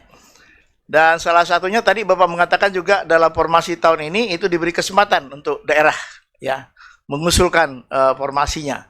Dulu memang seperti itu ya. Saya kira Bapak juga mengalami. Kita daerah lah yang tahu bahwa formasi daerah itu sesuai dengan kebutuhannya. Walaupun tidak jarang juga daerah itu yang memang kadang-kadang ya dalam tanda petik lah ya membuka formasi itu sesuai dengan tim suksesnya gitu atau kebutuhan-kebutuhan lainnya. Tetapi yang normal, yang benar adalah daerah itu memang paling tahu formasi yang dibutuhkan oleh daerahnya. Nah, saya melihat di sini Pak Menteri sudah memberikan kesempatan untuk itu, cuman waktunya sedikit tadi saya lihat waktunya sangat singkat ya, karena selama ini memang daerah kurang diberikan kesempatan untuk mengusulkan formasi. Itu yang pertama Pak Menteri. Jadi saya ingin tahu ini bagaimana. Tadi banyak yang tidak mengusulkan pada akhirnya. Dan memang seperti dengan Pak Ajib juga banyak daerah itu sekarang ini sudah melebihi 70% ya belanja untuk pegawainya, sudah melebihi belanja untuk operasionalnya. Ya, ini juga memang harus sesungguhnya ya harus dipangkas, tetapi kita tahu bahwa dalam undang-undang HKPD ya yang saya juga ikut bersama Pak Ajib membahas di sana, memang ini secara bertahap. Nah, program-program inilah yang barangkali juga harus jalan dengan apa yang dilakukan oleh Menpan RB dalam rangka memenuhi target daerah untuk mencapai ke arah 30% ya. Jauh banyak sekali yang 70% terbalik. Jadi yang 70%-nya untuk ASN, yang 30% untuk masyarakat. Ya, ini saya kira banyak yang nggak normal seperti itu. Nah, ini kita mau lihat nih ke depannya. Mudah-mudahan ya kita berharap Pak Menteri ini terus ya. Mudah-mudahan lah ya. Dalam kabinet yang akan datang gimana Pak Menteri? Mudah-mudahan ya. Dengan profesionalisme yang luar biasa. Mudah-mudahan jangan terhenti. Itu yang pertama. Yang kedua, ini masalah ASN ini Pak, pemindahan ke IKN. Ya, ke IKN. Ini saya lihat di sini targetnya ini 2024 sangat ambisius sekali. Saya kira ini setelah diadakan peninjauan, kan dikatakan di sini setelah ditinjau nanti akan dirubah. Saya ingin tahu perubahannya bagaimana ini setelah diadakan, bagaimana kondisi terakhir ini. Di sini dikatakan bahwa setelah ditinjau nanti sudah ready kah di sana ya. Ini ada koreksi nggak masalah target ini? Kalau saya targetnya agak besar ini terus terang. Sekira demikian Pak Menteri, terima kasih. Assalamualaikum warahmatullahi wabarakatuh. Baik, terima kasih Senator Darman Syah Husin, pemilik nikel ya. Timah 251 triliun, ternyata 300 triliun. Iya, makanya itu. Ya, harusnya ibu kotanya di Bangka Belitung, Pak. Timah semua di sana. Ibu Maria Guretti, ini Kalimantan dapat 5% loh. Apa yang ingin disampaikan ke Pak Menteri? Ya, ibu kota negara, bukan ibu Kalimantan negara ya, ibu kota negara. Silakan. Baik, terima kasih pimpinan Komite 1 dan Pak Menteri. Berarti klarifikasi yang Puang Ajib ya. Bukan Kaltim saja ya Pak Menteri ya, tapi Kalimantan 5 provinsi. Assalamualaikum warahmatullahi wabarakatuh. Pak Menteri, saya sedikit aja izin tidak mengomentari IKN karena ini program baik sekali. Cuma nanti ada catatan sedikit untuk BKN yang permintaan informasi kembali atau pertanyaan informatif saja yang di titik lokasi pelaksanaan seleksi untuk luar negeri itu saran dari saya atau usulan dari saya kalau bisa dibatasi. Karena kalau para alumni atau alumna diaspora itu pasti lebih memiliki kapasitas, Pak. Jadi kalau tidak dibatasi bisa semua diborong oleh diaspora. Itu saran saya. Pak Ketua, saya izin untuk tidak bicara IKN tadi. Cuma negeri kita sekarang ini, tahun ini kan mau pilkada. Nah, jangan sampai kita luput membicarakan netralitas ASN. Saya mendengar di media sosial Pak Menteri ikut menandatangani surat kesepakatan bersama. Nah, mungkin juga kita beri warning sedikit tentang netralitas ASN ini karena di beberapa provinsi, kabupaten itu sudah mulai ada kotak kosong, berarti sudah rasanya ya ada sedikit penggiringan kepada incumbent. Saya Komite 1 punya concern di sana pimpinan, sehingga kita harus tetap mengawasi juga netralitas ASN ini karena jumlah ASN cukup banyak di Republik Indonesia ini. Maka karena ini gawean bangsa Indonesia tidak lama lagi, bulan November, kami ingin dengar pikiran Pak Menteri terkait hal ini. Itu saja, terima kasih, saya kembalikan. Baik, terima kasih Senator Maria Goretti. Jelika, silakan ada yang sampaikan dari Sumatera Selatan. Siap, terima kasih banyak atas kesempatannya pimpinan, Pak Menteri yang saya hormati, beserta Kepala BKM, beserta jajaran. Sebelumnya saya sebagai representasi dari generasi Z ini, saya juga sangat mengapresiasi Kemenpan RB dan BKN yang sudah mendengarkan keresahan generasi Z dan Alpha ya Bu. Keresahan para fresh graduate ini Pak. Dalam raker-raker sebelumnya juga saya sampaikan bahwa jangan sampai generasi ASN kita ke depan ini juga kualitasnya tidak diregenerasi dengan ketimpangan kuota untuk fresh graduate untuk bisa berkesempatan ikut CPNS. Dan tahun ini terwujud di mana tahun-tahun lalu juga dibuka untuk P3K-nya. Dan saya sangat senang sekali karena ada bukaan untuk CPNS ini, rame DM saya, sosial media saya untuk Bujia bikin tryout gratis lagi untuk kita yang mau persiapan CASN ini katanya gitu. Dan kalau ada memang ada kesempatannya untuk BKN dan PAN RB apabila Komite 1 bekerja sama untuk pelaksanaan tryout ini karena mereka sangat excited dalam rangka mempersiapkan diri mereka untuk mengikuti tes CPNS dan P3K. Lalu ada beberapa lagi yang ingin saya sampaikan terkait juga jalur afirmasi ini. Tahun ini CPNS seperti yang kita tahu tadi bahwa ada jalur khusus untuk putra-putri Kalimantan. Setelah sebelumnya kita juga memberikan afirmasi untuk putra-putri di Papua. Harapan saya juga ke depan kalau bisa request Pak untuk putra-putri 3T juga Pak, karena mereka juga harusnya punya kesempatan yang sama juga, apalagi di Sumsel masih ada 2 kabupaten yang menjadi wilayah 3T ya. Dan saya juga ingin menanyakan terkait ketimpangan ini Pak, ketimpangan gaji. Jadi pada saat rekrutmen ini kisaran penghasilan itu dituliskan di di akun SSCASN secara langsung. Kalau menurut saya ini hal baik karena bentuk transparansi, tapi yang saya ingin tanyakan kenapa begitu banyak ketimpangan antar lembaga ya Pak? Seperti contohnya misalnya di Mendikbud itu waktu itu pernah saya lihat tuh jabatan dosen dengan kualifikasi pendidikan S2 dan S3 gaji yang tertulis di sana itu rentang 2 sampai 5 juta. Sedangkan di instansi lain kualifikasi S1 penghasilannya bisa mencapai 21 juta. Itu apa dasar yang menjadi landasan dalam penentuan penghasilan ini gitu. Itu juga termasuk teman-teman ASN di TNI Polri, mereka yang di perbatasan tuh gaji minim-minim sekali itu Pak. Itu pertimbangannya tuh apa Pak? Dan di Provinsi Sumsel saat ini juga sedang membuka rekrutmen CASN dengan formasi yang cukup besar Pak. Ada sekitar 4.500 sekian formasi dan mungkin izin Bapak dengan masuknya CASN ini kira-kira akan menggeser honorer kah Pak? Atau mungkinkah akan ada pengangkatan P3K lagi di tahun ini atau tahun-tahun berikutnya untuk honorer-honorer ini? Dan juga saya menanyakan terkait nasib teman-teman saya Pak, rekan-rekan pendamping PKH dan pendamping desa, apakah sudah dekat waktunya ini mereka diangkat menjadi P3K karena mereka ini perlu dipertimbangkan, mereka ini adalah ujung tombak kesejahteraan masyarakat di akar rumput Pak. Berkali-kali saya sampaikan pada raker sebelumnya, mohon dipertimbangkan mereka-mereka yang menjadi ujung tombak kesejahteraan ini jangan sampai kalah sejahtera dengan yang mereka perjuangkan. Jadi harapan saya mereka bisa sesegera mungkin bisa diangkat menjadi P3K. Demikian mungkin yang dapat saya sampaikan. Terima kasih atas kesempatannya. Iya, baik, terima kasih Bu Jalika. Ini kalau semuanya diangkat P3K, pusing nih negaranya nih, habis jeblok nih anggarannya nih, kayak gitu ya. Jadi saya pikir nanti anggota DPD yang tidak naik lagi boleh juga diangkat P3K gitu. Wah, ini udah oversight, ini udah offside ini.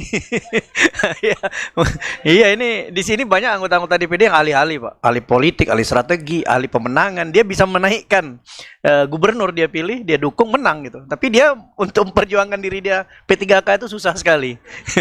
Itu kelemahan kita ya.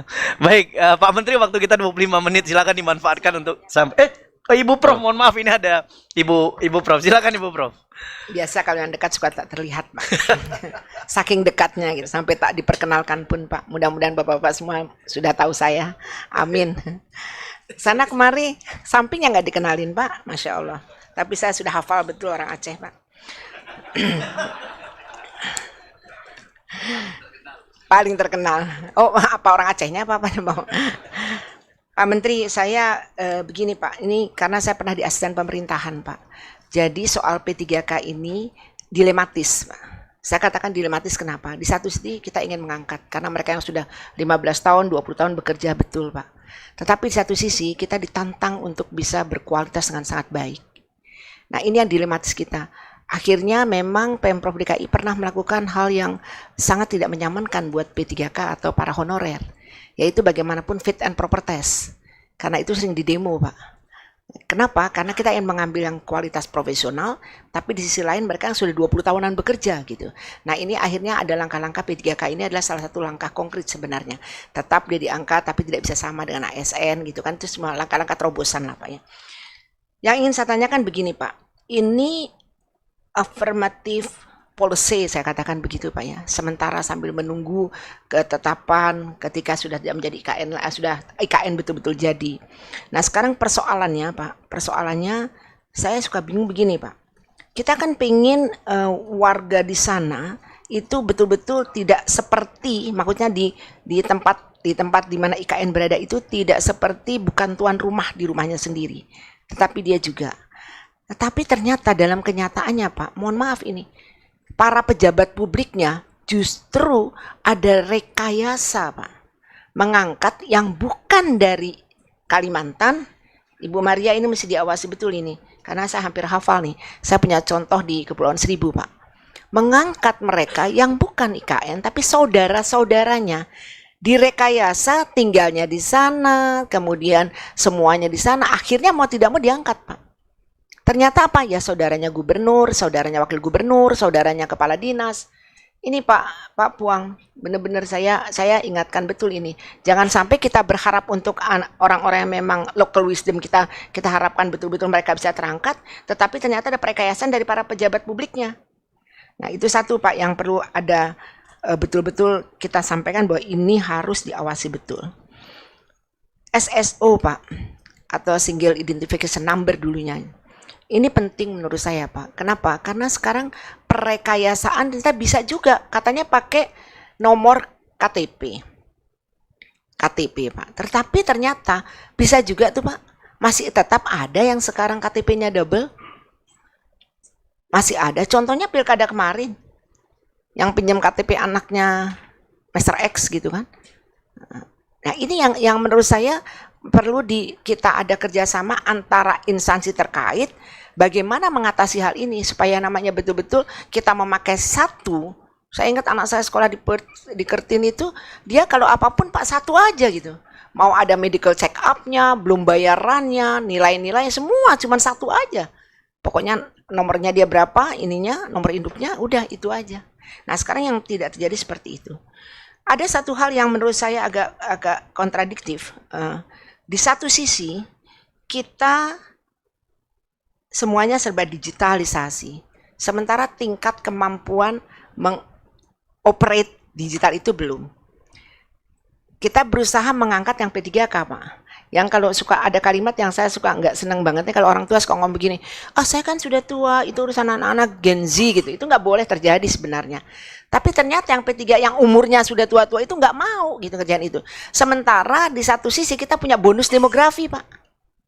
Ini untuk menuju Indonesia 2045 bonus demografi harus dimanfaatkan. Kalau nggak jadi overburden ini. Nah ini yang saya katakan bahwa bagaimana kita mengatasi dengan policy yang tadi udah Bapak baca panjang. Tapi saya belum menemukan nih Pak policy. Policy bagaimana kita memanfaatkan bonus demografi di satu sisi.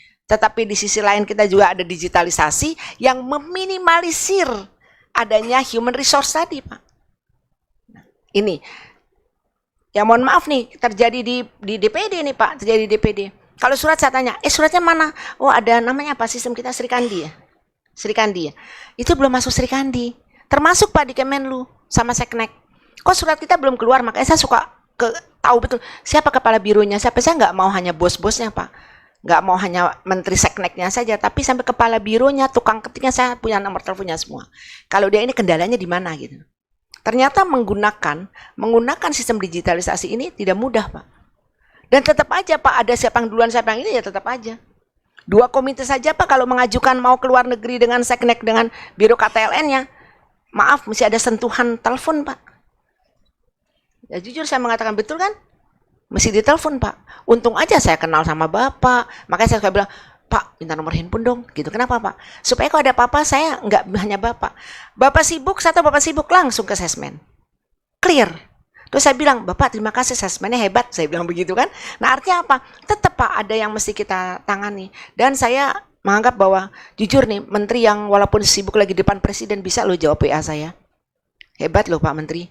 Kan biasanya orang takut ke depan presiden langsung dimatiin handphonenya atau dikasih pegang ajudan. Dia nggak jawab. Bu, saya lagi depan presiden nih. Siap, mengerti. Saya paham. Nah, kalau menteri semua kayak gini Bu, aman nih dunia persilatannya aman Bu. Bener. Ya. Udah gitu kalau kita tanya sama asesmen juga satu frekuensi gitu. Jadi nggak gini, saya nunggu arahan Pak Menteri ya. Itu paling sebel saya. Nggak bisa semuanya arahan Pak Menteri, karena ada aturannya gitu. Sudah bisa jalan sendiri dan Ibu, assessment salut Bu untuk Ibu. Ya. Dan BKN Pak, mohon maaf nih di DKI Jakarta karena banyak keluhan ke saya maklum Pak, mantan 31 tahun Pak. Dan ikut 7 gubernur jadi suka nanya ke saya, Bu kemarin ketemu BKN ya gitu. Ya sekarang tadi Pak, mohon maaf saya live Pak. Dan teman-teman DKI semua nonton nih Pak. Saya live di IG saya bahwa ini BKN ngomong begini. Jadi dia udah was-was nih Pak. Wah P3 besok mau ini. Seneng nih yang P3-nya. P3K-nya seneng banget tuh. Karena lama-lama akan jadi PNS gitu kan. Artinya begitu ya Pak ya. Nah saya minta tolong Pak, ada beberapa teman-teman di DKI. Mohon maaf betul ini di DKI itu Pak. Yang suka lambat Pak. Lambat keluar pensiunnya. Pensiun aja lambat. Apalagi ngangkatnya Pak.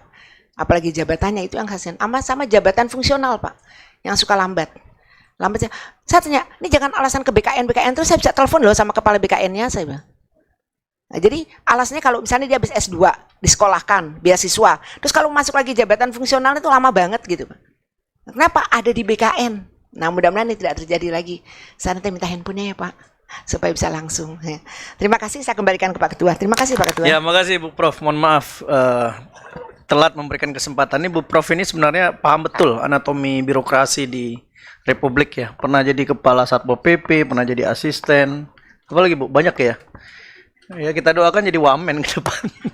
Amin. Wakil menteri dulu, jangan menteri. Kalau menteri kita doakan Pak Menteri tetap duduk di Menpan RB, amin.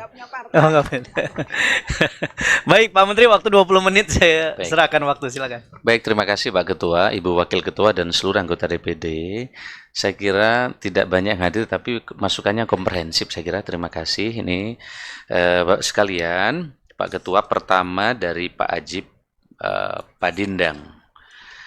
Terkait dengan Sulawesi, bagaimana dengan Kalimantan? Ya ini aspirasi kemarin Kalimantan tadinya, ya ini IKN ya harus setara dong, nggak ada afirmasi gitu kan. Tetapi kemarin ini IKN kan di daerah, sehingga ada diskusi, kita sampaikan di ratas perlu afirmasi, maka Bapak Presiden memberikan afirmasi. Karena sekarang banyak putra-putri Kalimantan juga hebat di tempat lain, sehingga nanti bisa memberi ruang. Nah soal itu nanti kita sampaikan lagi Pak Ajib. Yang berikutnya, pendidikan bagus sekali. Ini menjadi atensi kami, Pak. Kami berkali-kali di ratas menyampaikan dan sekarang disiapkan. Selain merevitalisasi SD di sekitar IKN yang berkualitas, juga di setiap hunian di dalam ini akan disiapkan sekolah SD dan SMP yang berkualitas termasuk TK.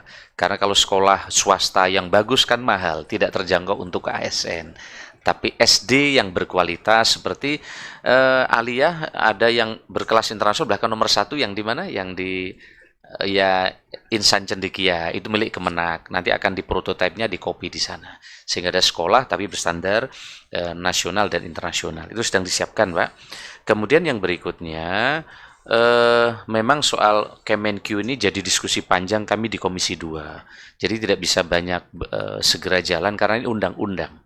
Sehingga daerah sekarang tersandra dalam tanda kutip undang-undang HKPD-nya 30%. Maka itu yang menjadi alasan daerah tidak mengusulkan formasi. Tapi bukan berarti ketika P3K diusulkan di formasinya mereka akan di-grounded, tidak. Tetapi dia bisa masuk di P3K paruh waktu. Sehingga dia tetap seperti sekarang, tidak harus diberhentikan. Itu yang istilah 100% tadi. Nanti saya minta Pak Aba yang lain-lain nanti bisa disampaikan. Desember ini 100%. Nanti BKN biar menjelaskan data yang seperti apa yang akan diselesaikan di Desember ini. Karena ini kalau datanya berubah-ubah, ini sampai kapanpun nggak selesai. Di komisi dia juga sama. Ini kan kayak karet ini Pak, dibuka berapapun melar terus ini Pak. Ini kalau dibuk nggak selesai, apalagi menjelang pilkada. Nah setelah pilkada pun ini kalau nggak dikunci, dilompati terus sama teman-teman, insya Allah nggak selesai. Bagi yang kemarin Pak Darmansyah terakhir, tapi yang baru kepilih baru pertama. Jadi nggak pernah berakhir terus. Yang nggak kepilih berakhir, tapi baru yang pertama ini pertama. Nah ini nanti nggak akan selesai. Nah, Bapak pasti tahu itu, nanti kita sudah siapkan formulanya insya Allah. Yang berikutnya adalah terkait dengan lingkup kesekjenan nanti ini. Nah yang JF Pak, memang di Kemenpan ini hampir semua sistem digital jalan, kecuali satu Bu, yaitu JF dan Widya Iswara. Saya mohon maaf sekali, saya sedang jadikan bad boy bahwa Widya Iswara ini sekarang kalau yang pensiunan amat sangat selektif, hampir tidak ada formasi untuk Widya Iswara. Kenapa? Banyak keluhan, meskipun yang purna itu belum tentu jelek. Tetapi sebagian ketika jadi di Widya Iswara, banyak orang tua, orang kata beliau lemes, sebentar Bu Silvi masih kuat kan. Kata Bu Silvi tadi, sehingga ketika jadi Widya Iswara banyak cerita masa lalu dibanding cerita masa depan. Nah, tapi nggak semuanya loh. Saya mohon maaf kalau ada Widya Iswara yang marah kepada kami. Tapi sekarang sedang dihul, sehingga kita targetkan Widya Iswara itu yang muda-muda, energi, supaya Bu Silvi semangat. Gitu. Tapi kalau sudah pensiunan yang kadang sebagian banyak cerita zamanku dulu gini. Nah, padahal sekarang bukan zamanku. Nah, jadi mohon maaf, begitu aja yang JF utama dengan selektif. Nanti tapi kami perhatikan, Pak. Ini sama yang disuruhkan Pak Gubernur kepada kami. Nanti kami cek kalau memang amat sangat diperlukan oleh provinsinya, kita pertimbangkan. Saya sudah sampaikan ke Pak Gubernur. Yang berikutnya terkait dengan Pak Abdurrahman, terkait apakah yakin tadi. Jadi kami sangat yakin karena ketika rapat bersama Bapak Presiden terpilih bangga dengan IKN dan beliau akan melanjutkan ini, bukan hanya soal gedung tapi transformasi digitalnya supaya dilanjutkan. Jadi kami amat yakin dengan apa terkait dengan termasuk penataan kelembagaan yang rencana IKN. Pak Darmansyah terkait dengan menyusun langkah-langkah pengawasan, setuju kami Pak. Begitu juga terkait dengan pemindahan ASN ke IKN, kita sudah menyiapkan beberapa skenario. Sebenarnya berapa? Jadi dari total 13.000, yang mungkin sampai tahun ini adalah 1.700. Sesuai dengan 47 tower yang disiapkan. Tapi begitu kemarin September akan pindah, ada arahan baru dari Pak Presiden, jangan terburu-buru jika semuanya belum lengkap. Jadi sebenarnya sudah siap sebagian, tapi Presiden menyarankan Pak Jokowi karena landasan bandaranya belum jadi. Nah, karena kalau landing di Balikpapan, Pak Ketua akan ke IKN kelihatan jauh, 2,5 jam, terasa sekali. Tetapi kalau landing di Bandara IKN itu terasa dekat. Nah, kemarin terlambat, Pak Menteri PU udah melakukan percepatan luar biasa karena cuaca. Sehingga cuaca itu yang menyebabkan pembangunan ini terlambat, sehingga diminta oleh Bapak Presiden karena terkait integrasi layanan juga belum selesai, diminta untuk tidak terburu-buru. Nanti bisa disampaikan, ditambahkan oleh Pak Aba dari Ibu Maria terkait netralitas ASN. Betul Bu, seiring dengan disudahinya peran KASN, dulu yang nangani netralitas ini kan KASN. Nah ini baru saja Perpres keluar kemarin tanggal 23 ya. 23 Perpres penyudahan peran, bukan pembubaran, saya lebih sering penyudahan. Peran KSN ini dipindah ke BKN. Jadi peran-peran netralitas nanti akan di BKN, dan BKN kita minta membuat penyederhanaan proses bisnis tidak lagi ribet tapi dengan sistem tadi. Sehingga ini tetap jalan, netralitas ASN tetap kita awasi. Kami sudah, teman-teman KPU juga koordinasi dengan kami dengan pindahnya peran KSN ke BKN. Kebijakannya ada di Kemenpan, teknisnya ada di BKN. Nah, mungkin nanti BKN bisa nyampaikan. Yang berikutnya terkait dengan akan mengangkat, saya kira ini yang netral. Yang berikutnya Bu Jelika ya, Jelika terkait dengan afirmasi itu jangan hanya di IKN, tapi juga di 3T dan Papua. Papua sudah banyak sekali Bu di Indonesia Timur yang kita beri afirmasi, termasuk passing grade.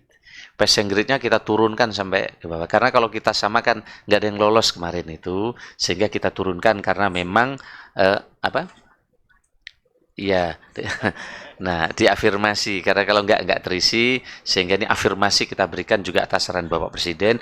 Begitu juga formasi ya Pak Ba. Formasi juga kita berikan afirmasi. Termasuk juga terkait dengan dokter 3T sedang disiapkan afirmasi khusus, termasuk tunjangan dan lain-lain, sehingga mereka supaya betah ada di 3T dan memberikan pelayanan. Yang berikutnya adalah terkait dengan ketimpangan antar lembaga. Nanti bisa dijelaskan Pak Aba dan Pak Yomo. Ini sama-sama di perbatasan. Kenapa kalau yang dirjen yang dari Bea Cukai dengan dari Pemda dan kok beda pendapatannya? Nah, ini yang dijelasin soal tunjangan dan lain-lain.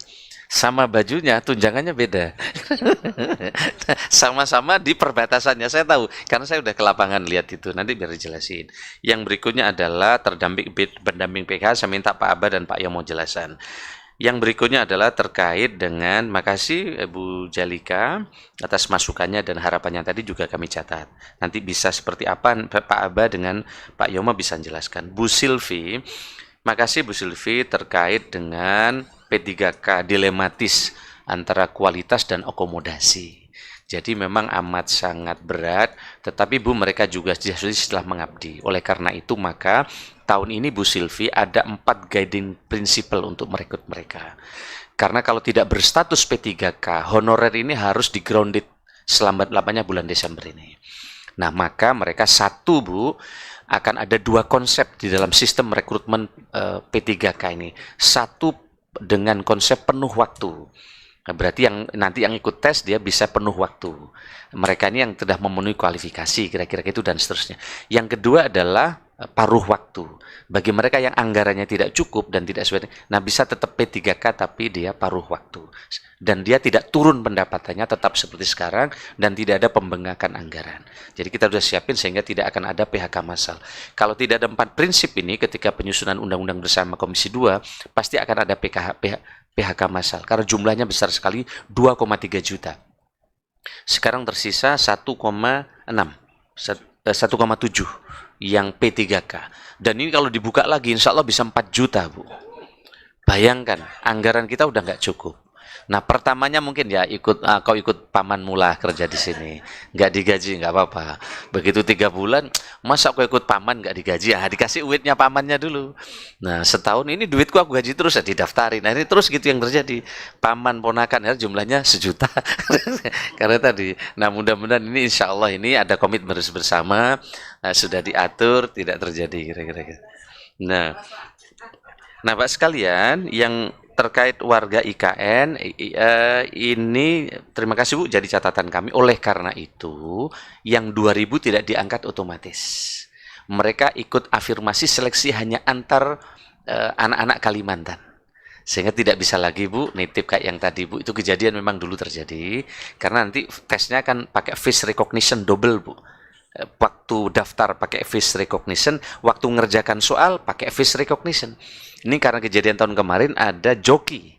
Sudah pakai digital, pakai joki. Waktu ngerjain dan pura-pura ke toilet, Bu. Begitu ke toilet yang masuk beda orangnya. Nah, tahun ini dikasih face recognition oleh BKD, oleh BKN sehingga kalau wajahnya beda langsung berhenti soalnya.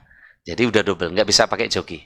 Dan ini nanti menjadi keadilan bagi warga putra-putri Kalimantan yang terbaik untuk mengabdi karena dia tidak lagi bersaing dengan anak Jogja, anak Jakarta, anak Surabaya. Jadi dia kita berikan afirmasi kira-kira gitu. Sehingga ini ruang bagi putra-putri Kalimantan. Kenapa? Oh iya, nanti afirmasi ya tahun ini tesnya tidak kita gabung. Iya, tidak kita gabung. Jadi antar mereka. Jadi antar mereka, tapi tetap jadi kalau sekarang ada 50.000 formasi ke IKN, 2.000 untuk putra-putri Kalimantan yang ikut seleksi di antara mereka di Kalimantan. Kita lihat, belum. Kita lihat nanti akan diputuskan oleh Presiden. Kan afirmasi ini diputuskan di ratas Presiden. Berapa ada afirmasi atau tidak. Nah, Bapak sekalian yang terakhir nanti dari kami terkait dengan digitalisasi, Ibu, kita sedang menyiapkan sistem GovTech sekarang ini. Problem utama kita, sistem bagus tapi tidak terinteroperabilitas. Ini masalah kita. Hampir semua kementerian lembaga punya ahli IT dan mereka tidak terhubung. Akhirnya muspro, kalau kata orang Betawi mubazir. Karena proyek. sehingga ini tidak tersambung. Maka Presiden telah memerintahkan, kebetulan kami menjadi tim koordinasi ini, sekarang tidak boleh lagi membuat aplikasi baru kecuali menginteroperabilitaskan aplikasi. Nggak boleh lagi. Dan untuk menyambungkan ini sekarang selama ini nggak bisa karena masing-masing ini sudah punya konsultan kecap nomor 1 ABC semua. Wah, ini top-top semua, tapi faktanya nggak sambung. Sehingga rakyat tadi tidak mendapatkan kemewahan data. Nah, maka sekarang dengan government technology, nanti kita ratas itu, evaluasi, sekarang 16 layanan sudah terhubung. Nah, September ini kita launching terbatas. Government teknologi namanya INA Digital. Ini setelah belajar di seluruh negara di dunia. Ini Bu, kalau kita slide-nya, negara-negara hebat ini juga susah payah untuk menginteroperabilitas sistem tadi. Mereka bisa setelah punya government teknologi. Misalnya di Inggris ada DGS. Ini kemudian begitu juga yang ada di mana? Yang ada di Singapura dan punya Nah, kita baru saja punya INA Digital.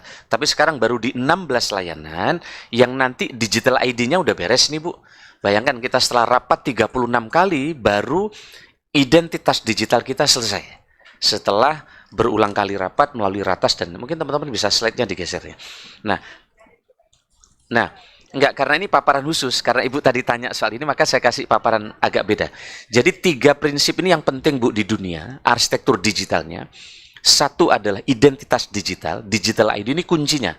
Kalau ini beres, yang lain beres semua ini. Tapi beres ini kita sampai 38 kali rapat ini, kemarin. Akhirnya beres. Kemudian data exchange, pertukaran data. Kita tidak bisa bertukar data karena mengunci semua ini. Nah, sekarang dipaksa untuk bertukar. Nah, baru digital payment. Nah, untuk membuat ini kan perlu satu platform. Nah, kita sudah bisa menyelesaikan di INA Digital SSO yang Bapak Ibu sebut tadi. Silakan slide-nya dikit lagi. Alhamdulillah Bu, sekarang 16 layanan, Ibu langsung bisa pakai HP, pakai SSO. Tapi besok kita, September ini baru dirilis alpha terbatas untuk kurang lebih 40.000 ASN dan terbatas. Nah, sehingga dengan sistem ini Bu, dengan HP sekarang Ibu sudah bisa merubah identitas KTP dengan cara terbatas. Itu khusus 16 layanan, belum seluruh layanan. Ini yang nanti akan kami laporkan di ratas. Dan kita sudah memasuki fase baru. Ini persis ketika Gojek di 2000 berapa ya? 2015, layanannya masih 3 layanan. Pertama pakai HP, sekarang sudah pakai. Nah, kita sedang memasuki periode ini, mudah-mudahan nanti ini akan bisa selesai. Nah, ujungnya Bu, yang terakhir, slide kami sebelum terakhir dengan teman-teman, saya minta slide yang, ini Bu. Kita sudah, atas saran Presiden, kita sudah membuat timetable sangat ketat. September ini kita launching terbatas. Nah, saya ingin singkat saja, karena tidak dalam tema ini, karena kalau presentasi ini sangat panjang, kita lihat sukses story-nya. Kalau digital ID kita beres, data exchange kita beres, kemudian sistem digital kita benar, kan digitalisasi itu kan dimaknai pembuatan aplikasi, Bu. Sehingga nggak selesai sekarang buat aplikasi terus, proyek, vendor, dan seterusnya. Nah, kita ingin integrasikan sebagaimana negara-negara yang mengintegrasikan, maka kita lihat India, target RPJMN-nya 47 tahun. Dicapai hanya 7 tahun karena digital ID-nya beres. Estonia bisa meningkatkan 10 kali lipat PDRB mereka, dan Tiongkok bisa mengurangi kemiskinan sampai 0,6 karena sistem tadi.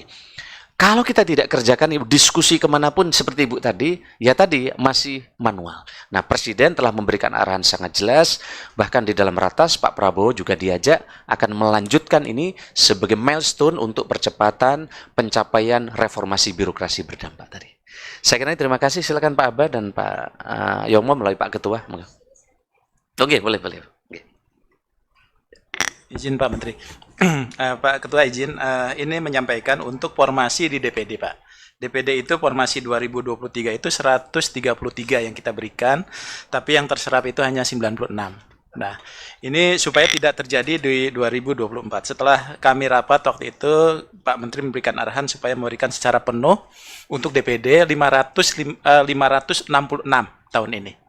Dan itu tidak dipotong sama sekali, itu kita berikan secara penuh sesuai dengan usulan dari DPD-nya Pak, di Sekjen.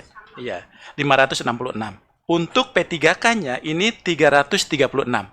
Mudah-mudahan yang 336 ini bisa memenuhi tadi teman-teman yang sudah bekerja di DPD. Ya, sepenuhnya. Ini di luar tenaga ahli ya Pak ya, karena tenaga ahli itu akan diberikan pengaturan secara khusus. Jadi yang 336 ini jangan sampai kosong. Jadi harus terpenuhi semua karena afirmasinya hanya diberikan sampai Desember 2024. Siapa yang memberikan itu? Undang-undang, Pak. Jadi bukan kami. Jadi sudah ada di undang-undangnya. Jadi yang 230 itu harus kompetitif, tapi yang 336 100% untuk pegawai yang sudah bekerja di sini. Jadi orang luar tuh Pak Ketua nggak bisa melamar ke sini. Jadi kalau orang luar ke sini, dia nggak akan bisa masuk. Jadi ini sifatnya tertutup 100% gitu ya. Afirmasi tetap melalui seleksi, Bu, tapi seleksinya tidak menggunakan NAB, tapi menggunakan peringkat terbaik gitu ya. Jadi kalau peringkat terbaik, kalau mereka ikut tes, ya peringkat terbaik itulah yang akan digunakan. Ya. Kemudian yang alih fungsi, ini kebijakan kita pengalihan JA ke JF itu ya memang sudah dilakukan. Dulu 40.000 lebih jabatan yang sudah beralih, dan saya kira tadi Pak, ini masih diberikan kesempatan di dalam regulasinya Menpan RB, itu di Permen 1 2023, apabila akan ada yang beralih, masih bisa menggunakan in-passing dan penyetaraan jabatan. Sepanjang memang pertama kebutuhan strategis instansi, kedua ada perampingan organisasinya. Itu bisa dilakukan. Nah, ketiga barangkali terkait dengan penghasilan kita memang sekarang beda-beda. Ya, tapi gaji dan tunjangan itu sama sesungguhnya. Jadi yang membedakan itu tadi penghasilan tambahan, salah satunya adalah tunjangan kinerja. Ya, tunjangan kinerja itu karena mengungkit orang, kemudian ada fasilitas-fasilitas lain. Makanya beda, Pak. Tapi gaji tunjangan sama. Ya, tunjangan fungsional, tunjangan struktural, dan gaji pokok, gitu ya. Ya, nah makanya itu. Nah, oleh sebab itu sekarang makanya kita bukan gaji pokoknya, Bu, tapi pokoknya gajian. Nah, gitu ya biasanya. Gitu. Karena adanya segitu. Nah, makanya termasuk juga yang TPP itu yang berbeda-beda, sekarang kita sedang buat regulasinya.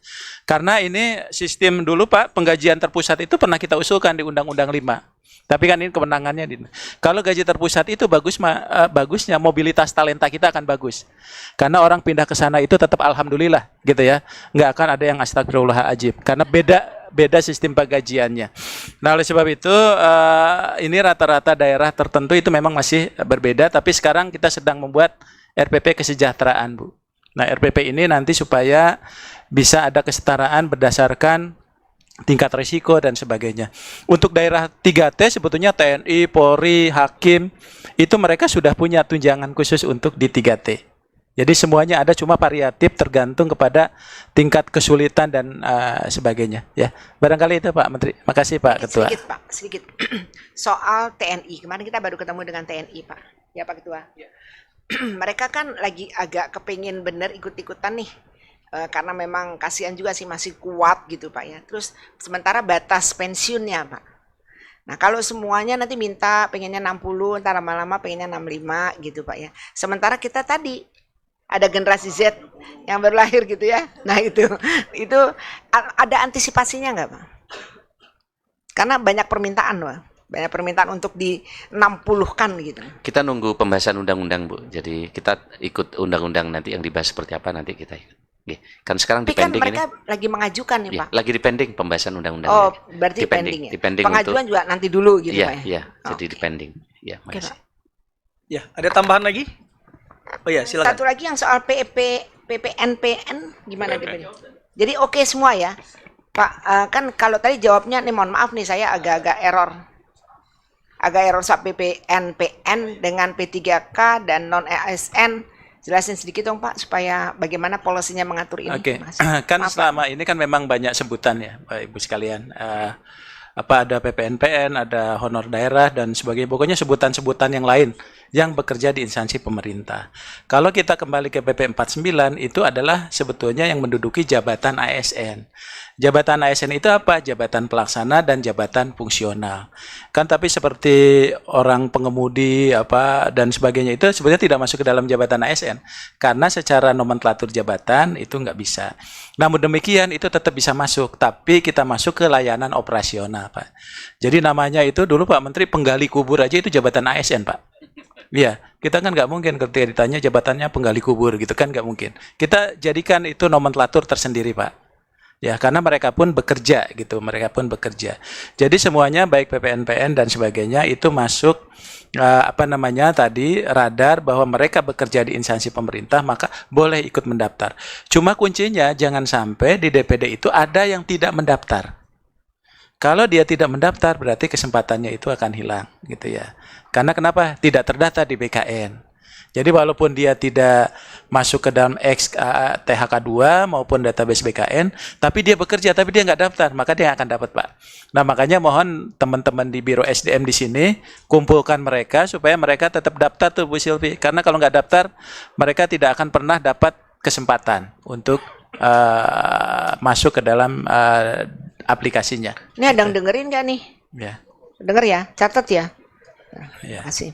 Tapi kami mohon izin di DPD ini Pak Menteri belum punya standar kompetensi jabatan. Jadi untuk menentukan jabatan-jabatan itu kan harus ada standar kompetensinya. Sehingga ada ukuran kalau untuk jabatan ini kompetensinya ini gitu ya.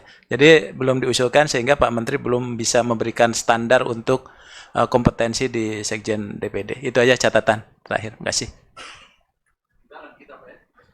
Ya, silakan Ya, dari PLT mohon Kepala izin. BKN.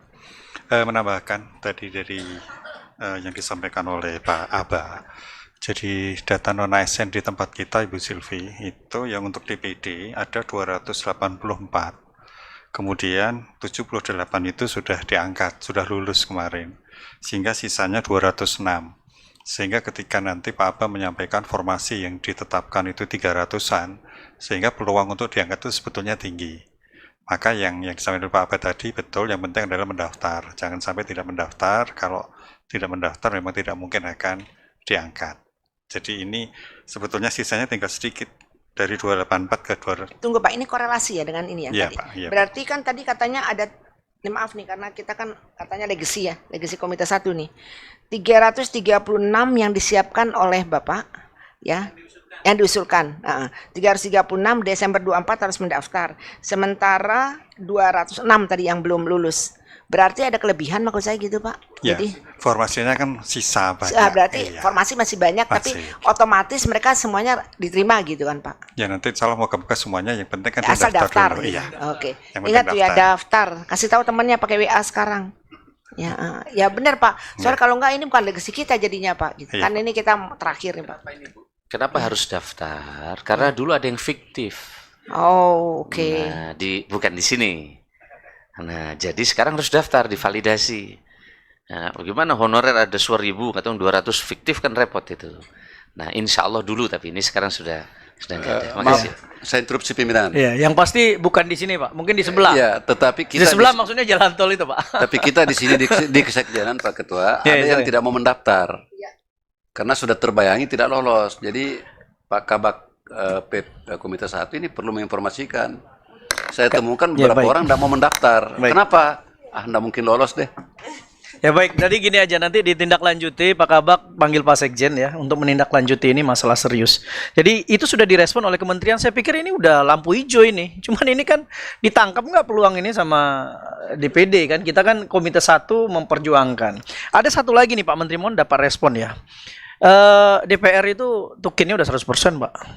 DPD masih 60%. Jadi sudah diproses, mohon dibantu prosesnya agak dipercepat itu. Nah ini siapa yang bisa jawab? Mungkin Pak Aba ya. Tapi setidaknya langsung didengar Pak Menteri nih. Ya saya pikir Pak Menteri udah SMS juga nih. Tolong di follow up. Jadi nanti biar Pak nanti biar cek. Jadi gini, menaikkan ini tidak hanya ada menaikkan, tapi ada 16 indikator kinerja ABCD. Nah, kemarin DPR untuk minta kenaikan, dia harus menandatangani pertanggungjawaban mutlak yang belum dipenuhi. Jadi ada indikator-indikator yang mesti dikerjakan. Nah, tingkat pimpinan mesti ketemu, bukan mempersulit, tapi ada hal-hal yang perlu dipenuhi. Mulai sistem meritnya berapa nilai. Jadi tidak hanya di kami, ada berapa KL? Bukan, untuk menentukan RB naik itu berapa? Ada 16 kementerian yang menentukan yang indikator. Silakan Pak Erwan. Sorry, ini kita agak cepat karena jam ini harus ke istana. Ya, Ya, baik. Saya pikir cukup ya. Dan Pak Menteri juga sudah menjelaskan ya, yang setidaknya DPD jangan juga terlalu banyak minta. Nanti Harus timnya banyak. aja. Tim DPD sekretariat biar ketemu dengan Pak Erwan, Ya, Pak Erwan ya. Sekjennya. Pak Sekjennya nanti kita hubungin untuk ketemu Pak Erwan ya. Nilainya berapa kan sudah ada di Pak Erwan. Kurang berapa, perlu berapa? Iya. Nah, iya. Ya baik, saya hanya mengingatkan buat teman-teman Jangan DPD. lupa, Oh, belum Sekjen pernah kita kan jadi PJ Gubernur. Iya. Jadi Pak Ketua, deputinya. Sekjennya belum pernah ketemu. Belum ya? Belum iya. pernah. Beliau jadi PJ Gubernur Riau, Pak. Nanti Ah. kita suruh hubungin Bapak Dulu langsung. DPR segera. tuh bahkan perlu tim, perlu macam-macam untuk bisa Iya. naik, yang kurang apa harus dipenuhi. Iya. Ya baik. Jadi teman-teman DPD ya, ini banyak sekali yang disupport oleh Pak Menteri. Dan kita juga harus feedback, jangan semuanya minta saja gitu. Minimal DPD mendukung Menpan RB, baik anggaran, baik program yang dilaksanakan. Ini izin Pak Menteri, saya mendampingi DPD pada saat itu hadir di acara launching Ina Digital di Istana pada saat itu. Nah, kita apresiasi ya. Saya pikir ini menjadi sebuah platform yang sangat menarik dan perlu didukung oleh DPD dalam hal baik itu sosialisasi ke daerah, ke 38 provinsi dan sebagainya. Baik, saya pikir cukup ya, rapat kita sangat produktif sekali dan sangat luar biasa Pak Menteri. Saya tahu betul Pak Menteri juga mengejar waktu, ada rapat terbatas dengan Pak Presiden.